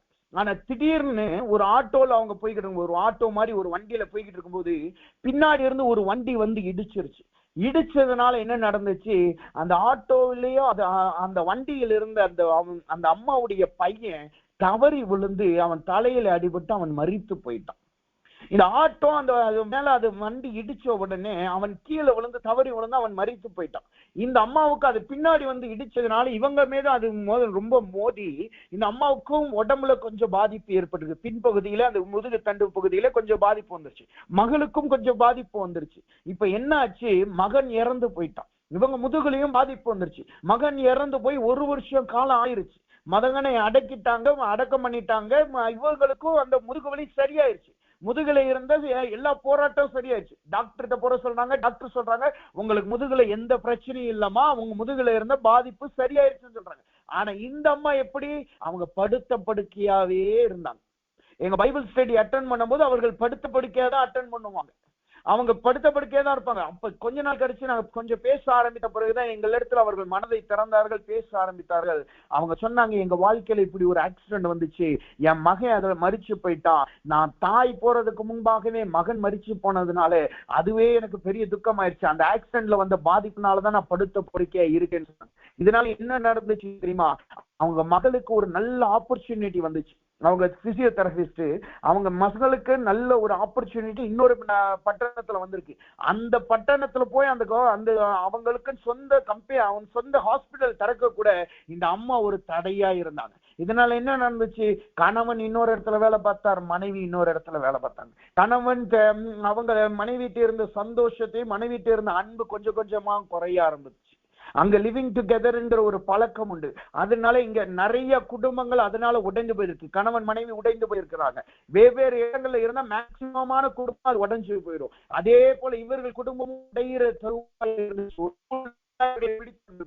அந்த சமயத்துல தான் பைபிள் ஸ்டடிக்கு வந்தாங்க. கொஞ்ச நாள்ல ஜெபிக்க ஆரம்பித்தார்கள். அவர்கள் ஒரு ரோமன் கேத்தலிக் குடும்பம். அவர்களிடத்துல வைத்து ஜெபிக்க ஆரம்பித்தோம், உட்கார்ந்து பேச ஆரம்பித்தோம். டேடி அவர்களுக்கு ஜெபித்து வசனத்தை கொடுக்க ஆரம்பித்தார். கொஞ்ச நாள்ல என்ன நடந்துச்சு? இந்த அம்மாவுக்கு பைபிள் ஸ்டடி கொடுக்க ஆரம்பித்தோம். கர்த்தர் இப்படி கிரியை செய்வார், கர்த்தர் அற்புதத்தை செய்வார், நீங்க விட்டு கொடுக்கணும்னு சொல்லி ஜெபிக்க ஆரம்பித்த உடனே அந்த பைபிள் ஸ்டடியில அவர்கள் நிறைய கேள்வி கேட்பாங்க. அந்த அதுக்கெல்லாம் பதில் கொடுத்தோம். பதில் கொடுத்து அவர்களுக்கு நல்ல ஜெபத்துல நடத்தின உடனே கொஞ்ச நாள்ல அவர்களே எஞ்சி உட்கார ஆரம்பித்தார்கள். ஒரு மாதத்திற்குள்ளாக அவர்களே எழுந்து உட்கார ஆரம்பிச்சாங்க. அந்த மாதம் முடியும் பொழுது, அந்த பைபிள் ஸ்டடி ஆரம்பிச்சு மாதம் முடியும் பொழுது அவர்கள் எழுந்து வாக்கரை வைத்து நடக்க ஆரம்பித்தார்கள். 2 மாசம் ஆச்சு.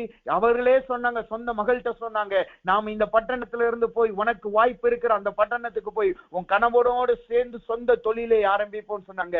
3வது மாதத்துல அவர்கள் அந்த பட்டணத்தை விட்டு வெளியிலே போனாங்க. எந்த வாகனத்தில் நான் பிரயாணப்பட மாட்டேன் பயத்தில் இருந்தார்களோ அவர்கள் வாகனத்தோடு பிரயாணம் பண்ணி இப்ப முழு குடும்பமாய் கர்த்தருக்குள்ளாய் மனமகிழ்ச்சியாய் காணப்படுகிறார்கள். இதுக்கு எல்லாம் காரணம் என்ன? அவர்களுக்கு ஒரு ரட்சணைய வந்துருச்சு, ஒரு விடுதலை வந்துருச்சு. ஆனா அந்த இருளில் இருந்து அவர்களால் வெளியிலே வர முடியவில்லை. இன்றைக்கு கர்த்தருடைய பிள்ளைகள் அநேகர் இப்படித்தான் இருக்கிறோம். ஏதோ ஒரு காரணத்தினால் நம்ம வாழ்க்கையில இருள் வந்துருச்சு, ஏதோ ஒரு காரணத்தினால் நம்ம பட்சிக்கப்பட்டுட்டோம். ஆனா இன்னைக்கு கர்த்தர் சொல்றாரு, நான் உனக்கு விடுதலை கொடுக்கிறேன், நான் உன்னை ஆசீர்வதிக்கிறேன், நான் உன்னை இருளில் இருந்து விடுதலை ஆக்குகிறேன், நான் உன்னை வெளிச்சத்துக்கு கொண்டு வருகிறேன் சொல்கிறார். ஆனா நாம் என்ன செய்கிறோம்? கர்த்தர் மீது நம்பிக்கை வைக்காமல், இருளில் இருந்து திரும்பி வர அவனுக்கு நம்பிக்கை இல்லாமல், பதிவிருக்கிறவர்களின் பட்டயத்துக்கு நாம் நம்பிக்கை வைத்து அவர்களுக்காய் பயந்து கொண்டிருக்கிறோம். கர்த்தர் சொல்லுகிறார், இன்றைக்கு உங்க இருளில் இருந்து நீங்க வெளியிலே வாங்க, நான் உங்களை வெளிச்சத்திற்கு அழைத்து செல்ல ஆயத்தமாயிருக்கிறேன், நான் உங்களுக்கு ரட்சணியத்தின் சந்தோஷத்தை கொடுக்க ஆயத்தமாயிருக்கிறேன், என் மீது நம்பிக்கை வையுங்கள் என்று கர்த்தர் சொல்லுகிறார். உங்கள் இருளில் நீங்க போராட்டத்துல போனது உண்மைதான், உங்களை பட்டயத்தினாலே அடித்தது உண்மைதான், நீங்க பட்சிக்கப்பட்டது உண்மைதான், ஒரு காலத்தை அப்படி இருந்தீங்க. ஆனா இன்னைக்கு கர்த்தர் உங்களை விடுதலையாக்க விரும்புகிறார். ஆனா நீங்க ஏன் இருளில் இருந்து வெளியிலே வர மாட்டேங்கிறீர்கள் என்று கர்த்தர் கேட்கிறார். அப்ப கர்த்தர் சொல்லுகிறார், இன்றைக்கு தலை சீராவை அணிந்து கொள்ளுங்கள். தலை சீரா என்பது நம்பிக்கை, தலை சீரா என்பது இருளில் இருந்து உங்களை வெளியிலே கொண்டு வருகிற நம்பிக்கை. அந்த நம்பிக்கையை நீங்கள் அணிந்து கொள்ளுவீர்களாக. உங்கள் நம்பிக்கை கர்த்தரின் மீது இருக்கும் பொழுது அந்த தலை சீராவை நீங்கள் அணிந்து கொள்ளுவீர்கள். நீங்க வெளியில வர பயப்படுறீங்க உண்மைதான், ஆனா அட்லீஸ்ட் ஹெல்மெட்டை போட்டுனாலும் வெளியில வாங்க. ஏதாவது உங்களை தலையை தாக்கிடணும் பயப்படுறீங்களா? அட்லீஸ்ட் ஒரு ஹெல்மெட்டை போடுங்க. அந்த நம்பிக்கையை போட்டுனாலும் நீங்க வெளியில வாங்க. நீங்க யுத்தம் பண்ணி வெளியில வர வேண்டாம். கர்த்தர் கொடுத்த வல்லமையினால் வெளியில வர வேண்டாம். கர்த்தர் கொடுத்த சின்ன நம்பிக்கையை வைத்து வெளியில வாங்க. கர்த்தர் உங்களுக்கு இன்றைக்கு ரட்சணியத்தின் சந்தோஷத்தை திரும்ப கொடுக்கிறார். அங்க நான் இப்படி சொல்லவில்லை, வசனமே நம்மளுக்கு கற்றுக் கொடுக்கிறது. என்ன கற்றுக் கொடுக்கிறது? 2 வசனம் இதை சொல்லுகிறது. நம்ம நம்பிக்கை எப்படி இருக்கணுமா? யோபுவின் புஸ்தகம், சங்கீதங்களின் புஸ்தகம் 37வது சங்கீதம் 5வது வசனத்தை வாசிக்கும் பொழுது அந்த வசனம் இப்படியாக சொல்லுகிறது. 37வது சங்கீதம் 5வது வசனம் இப்படியாக சொல்லுகிறது, உன் வழியை கர்த்தருக்கு ஒப்புவித்து அவர் மேல் நம்பிக்கையாயிரு, அவரே காரியத்தை வாய்க்க பண்ணுவார். வசனம் சொல்லுது பாருங்க, இது நம்மளுக்கு அநேக நம்ம படிச்ச வசனம் தான், ஆனா அதை செயல்படுத்துகிறோமா? அதுதான் கிடையாது. வசனம் சொல்லுது பாருங்க, உன் வழிகளை கர்த்தருக்கு ஒப்புவித்து அவர் மேல் நம்பிக்கையாயிரு. நீங்க இருளில் இருந்து வெளியில வர்றது வெளியில வர பயப்படுறீங்கன்னு கர்த்தருக்கு நல்லா தெரியும். அதனாலதான் கர்த்தர் சொல்லுகிறார், உன் வழியை என்னிடத்தில் ஒப்புவி. நீங்க இருளில் இருக்கிறீங்க, நீங்க வெளியில வரும்பொழுது இருளை கடந்துதான் நீங்க வெளியில வரணும்.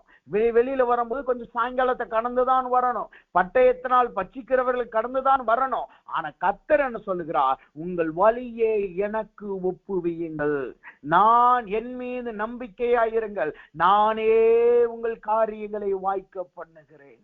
நீங்க துணிந்து செய்ய ஆரம்பிங்க. கடந்த நாட்கள் இருளில் இருந்து அந்த பயத்திலே இன்னைக்கு இருக்காதீங்க. நீங்க துணிந்து செயல்படுங்கள். கர்த்தர் மீது உங்க நம்பிக்கையை வச்சுட்டு துணிந்து செய்யுங்கள். கர்த்தர் உங்கள் காரியங்களை அவர் வாய்க்க வல்லவராக இருக்கிறார். எது நடக்குமோ, இது நடந்தா நடந்து போகுமோ நடக்காதோ என்று பயப்படுகிறீர்களா? நான் எழுந்தா வெட்கப்பட்டு போகணும் பயப்படுகிறீர்களா? நான் நிமிர்ந்து நின்றாய் என் சத்துரு என்னை மடங்கடிப்பான் என்று பயப்படுகிறீர்களா? நான் வெளிச்சத்துக்கு வரணும்னா இந்த இருளிலிருந்து ஓடி வரணும்னு பயப்படுகிறீர்களா? கர்த்தர் சொல்லுகிறார், உங்கள் நம்பிக்கையை கர்த்தர் மீது வையுங்கள். எது கர்த்தர் சொன்னதை உங்களுக்கு அவர் நிறைவேற்றுவார். அவர் உங்கள் காரியங்களை வாய்க்க பண்ணுவார். இன்றைக்கு கர்த்தர் ரட்சணியத்தின் சந்தோஷத்தை உங்களுக்கு கொடுக்கிறார்னா என்ன அர்த்தம்? நீங்க அவர் மீது நம்பிக்கை வைக்கணும். கர்த்தர் உங்களுடைய காரியத்தை வாய்க்க பண்ணி அதனால் வருகிற ரட்சணிய சந்தோஷத்தை தேவன் உங்களுக்கு கொடுக்க போகிறார். இரண்டாவது அந்த வசனம் சொல்லுகிறது, எப்படிப்பட்ட நம்பிக்கை நம்மை வைத்திருக்கணுமாம். எரேமியாவின் புஸ்தகம் 10வது அதிகாரம் 23வது வசனத்தை வாசிக்கும் பொழுது, அந்த வசனத்தை வாசிக்கிறேன். எரேமியா 10:23 அந்த வசனம் இப்படியா சொல்லுகிறது, கர்த்தாவே மனுஷனுடைய வழி அவனாலே ஆகிறது அல்லவென்றும் தன் நடக்கைகளை நடத்தவும் நடத்துகிறவனாலே ஆகிறது என்றும் அறிவான். வசனம் என்ன சொல்லுது? மனுஷனுடைய வழி அவனாலே ஆகிறது அல்லவென்றும் தன் நடக்கைகளை நடத்துகிறவனாலே ஆகிறது என்றும் அறிவான். அறிவேன் என்று சொல்லு. அப்ப நாம் தேவ சமூகத்துல ஒன்றை நாம் புரிந்து கொள்ள வேண்டும். நாம் என்னதான் ஓடினாலும் சரி, என்னதான் நடந்தாலும் சரி, அது கர்த்தரினால் நாம் நடத்தப்படாவிட்டால் அங்க ரட்சணிய சந்தோஷம் வராது. அப்ப நாம என்ன செய்யணும்? இதுல நாம் என்ன புரிந்து கொள்ளணும்? நாம இருளில் இருந்து வெளியிலே வந்தோம் என்றால் கர்த்தர் நம்மளை பாதுகாக்க வல்லவராய் இருக்கிறார்.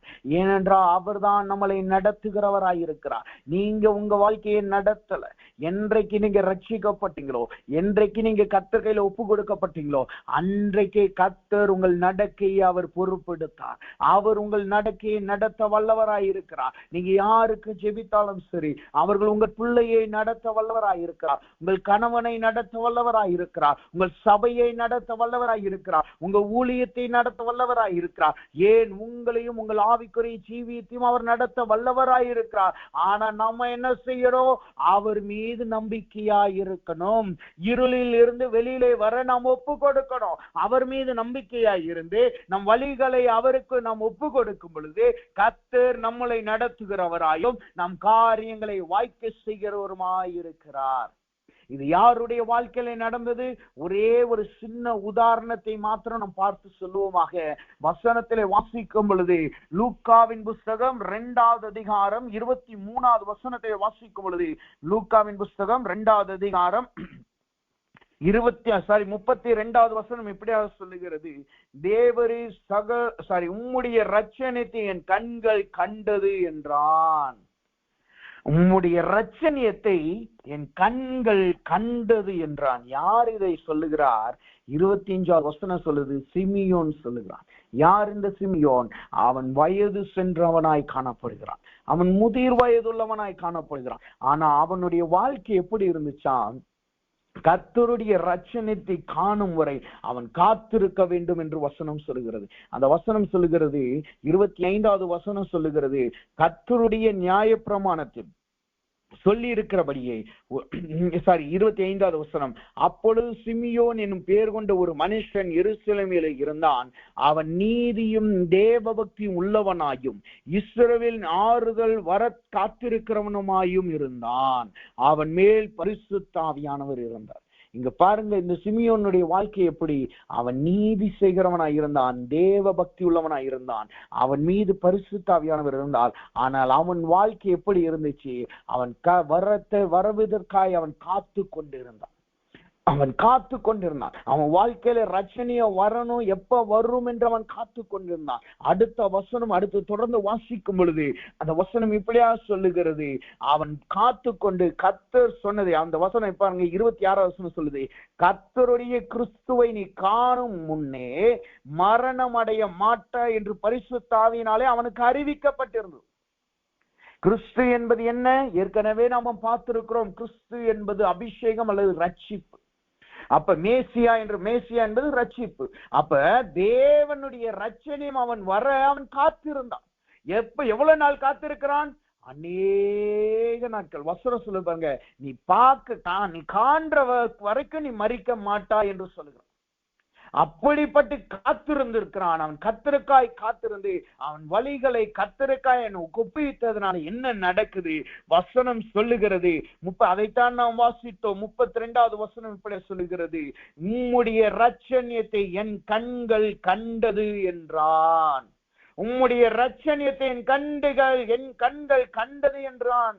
இன்னொரு வசனம் சொல்லுது பாருங்க, 29வது வசனம், ஆண்டவரே உமது வார்த்தையின்படி உமது அடியாரை இப்பொழுது சமாதானத்துடனே போக விடுவீர் என்று சொல்லுகிறான். அப்ப இங்கு கர்த்தருக்காய் அவன் காத்திருந்தபடினால், கர்த்தர் மீது அவன் நம்பிக்கை வைத்தபடினால், அவன் மறிக்கு முன்பாய் அவனுக்கு கொண்டு வாக்குத்தத்தத்தை தேவன் நிறைவேற்றினார். நீங்க நினைக்கலாம், என்னைக்கு என் வாக்குத்தத்தம் நிறைவேற போகுது, நான் சொன்னதை எனக்கு கொடுக்க வாக்குத்தத்தம் என்னைக்கு நிறைவேற போகுதுன்னு சொல்லுங்க கேட்கலாம். கர்த்தர் சொல்லுகிறார், உங்க நம்பிக்கை என் மீது வைங்க, உங்க வாழ்க்கையை கையில் ஒப்புக்கொடுங்க, உங்க நடக்கை என் கையில் ஒப்புக்கொடுங்க, நான் உங்களை நடத்தி அவைகள் நான் உங்களுக்கு கொடுத்த வாக்குத்தத்தத்தை நீங்கள் காண செய்வேன் என்று கர்த்தர் சொல்லுகிறார். அப்ப இங்க ரட்சணியம் எனும் தலை சீரா என்கிற நம்பிக்கை நாம் தலையிலே அணியும் பொழுது, அந்த நம்பிக்கை நம்முடைய வாழ்க்கையில வரும் பொழுது தேவன் சொன்ன வாக்குத்தத்தங்கள் நிறைவேற ஆரம்பிக்கும். தேவன் சொன்ன காரியங்கள் நம்ம வாழ்க்கையில நிறைவேற ஆரம்பிக்கும். நாம என்ன செய்யணும்? இருளில் இருந்து ஓடி வர ஆயத்தமாய் இருக்கணும். கர்த்தர் மீது நம்பிக்கை வைத்து ஆயத்தமாய் இருக்கணும். நம்ம நம்பிக்கை வேற எங்கேயும் இருக்க கூடாது, அது கர்த்தரிடத்திலே இருக்கணும். ஒன்றை நாம் புரிந்து கொள்ள வேண்டும், கர்த்தர் மீது நம்ம நம்பிக்கை இருந்துச்சுன்னா தேவன் எதை சொன்னாலும் செய்ய ஆயத்தமாயிருப்போம். நம்ம எதை சொன்னாலும் செய்ய ஆயத்தமா இருப்போம். இதை வைத்துதான் உங்க நம்பிக்கையை நீங்க இவாலுவேட் பண்ணி பார்க்கணும். உங்க நம்பிக்கை கர்த்தர் மீது இருக்கா, கர்த்தர் மீது இல்லாமல் வேறொன்றின் மீது இருக்கான்னு எப்படி கண்டுபிடிக்கிறது? கர்த்தர் சொல்லுகிறதை செய்ய நீங்க ஆயத்தமா இருக்கிறீர்களா? கர்த்தர் சொன்னபடி நீங்க நடக்க ஆயத்தமா இருக்கிறீர்களா? அவர்களால் நடத்தப்படுகிற அனுபவத்துக்கு நீங்க ஒப்பு கொடுக்க ஆயத்தமா இருக்கிறீர்களா?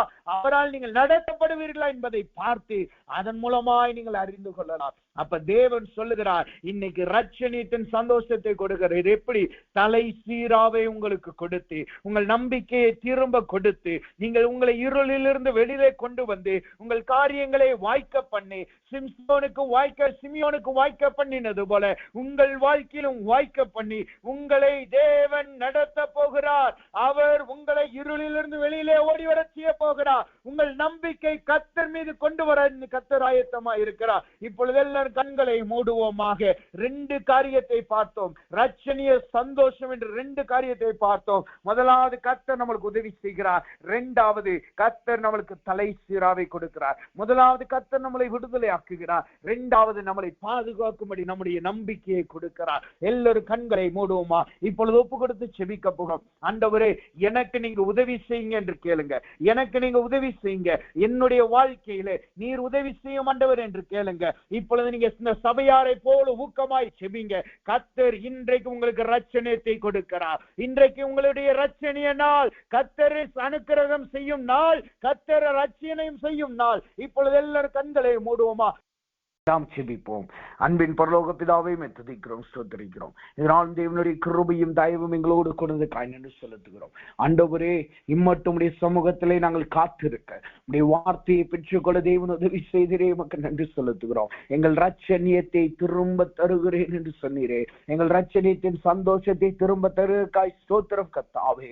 எங்களுடைய வாழ்க்கையிலே இருக்கிற எல்லா சிறையிருப்பை மாற்றி எங்களுக்கு அனுக்கிரகம் செய்து, எங்கள் ஜெபத்துக்கு செவி கொடுத்து, இன்றைக்கு ரட்சணிய நாளாய் மாற்றி எங்களுக்கு சிறையிருப்பை மாற்றி எங்களுக்கு ஒரு சந்தோஷத்தை தந்தீரே, அதற்காக உமக்கு ஸ்தோத்திரம், ஸ்தோத்திரம், ஸ்தோத்திரம், ஸ்தோத்திரம் ஆண்டவரே. சபையாருக்கு ரட்சணியத்தை தந்தது நிமித்தமாய் பேதுருக்கு விடுதலை வந்தது போல எங்களுக்கு ரட்சணிய சந்தோஷத்தை நீர் கொடுத்தபடினா எங்கள் வாழ்க்கையிலே சிறையிருப்பிலே இருக்கிற எங்களுடைய எங்களுக்கு இணைக்கப்பட்டிருக்க எங்கள் ஆசீர்வாதங்கள், வல்லமைகள், கிருபைகள், தாளந்துகள், குடும்பங்கள், பிள்ளைகள் யார் சிறுவையிலே இருந்தாலும் அவர்களை தேவன் இன்றைக்கு விடுதலை ஆக்குகிறேன். நாங்கள் ஒரு கூட்டமாய் ரட்சணிய சந்தோஷத்தினால் நிரப்பப்படுகிறோம். அதற்காய் ஸ்தோத்திரம் கர்த்தாவே. இரண்டாவதாய் நீ சொன்னபடி ரட்சணிய சந்தோஷமாகிய தலை சீராவை எங்களுக்கு கொடுத்ததுக்காய் ஸ்தோத்திரம். அந்த நம்பிக்கையிலே நாங்கள் இருளில் இருந்து ஓடி வர எங்களுக்கு கிருபை செய்வீராக. உடைய பிள்ளைகள் யாரெல்லாம் இருளில் மாட்டிக்கொண்டு வெளியிலே வர முடியாமல் பலனற்றவர்களாய் நம்பிக்கையற்றவர்களாய் இருக்கிறார்களோ அவர்களை இப்பொழுது நீர் நம்பிக்கையினால் நிரப்புவீராக. அவர்கள் உம்முடைய கரத்தில் அவர்கள் வலியை ஒப்பு கொடுப்பார்களாக. நீரே அவர்களை விடுதலை ஆக்கியிருவீராக. அதனால் ஆண்டவரே அவர்கள் வாழ்க்கையிலே கொடுத்த எல்லா வாக்குத்தத்தங்கள், தீர்க்க தரிசனங்களை நீ நிறைவேற்றுவீராக. அப்படி நிறைவேற்றி உடைய பிள்ளைகளாய் எல்லாருக்கும் நீ இரட்சணிய சந்தோஷத்தை திரும்ப தந்ததுக்காய் ஸ்தோத்திரம். இழந்து போன ரட்சணிய சந்தோஷத்தை இந்த இரவிலே திரும்ப தந்ததுக்காய் ஸ்தோத்திரம். இதனால் இவர்கள் மாத்திரமல்ல, இவர்களோடு கட்டப்பட்டு இருக்கிற, இவர்களோடு இணைக்கப்பட்டு இருக்கிற எல்லாரும் இந்த சந்தோஷத்தை அனுபவிப்பார்களாக. அப்படின்னு சேருக்காய் நன்றி செலுத்துகிறோம். எல்லா துதி கன மகிமை மக்கள் செலுத்துகிறோம். இயேசுவின் நாமத்தில் ஜெபிக்கிறோம் நல்ல பிதாவே. ஆமேன், ஆமேன்.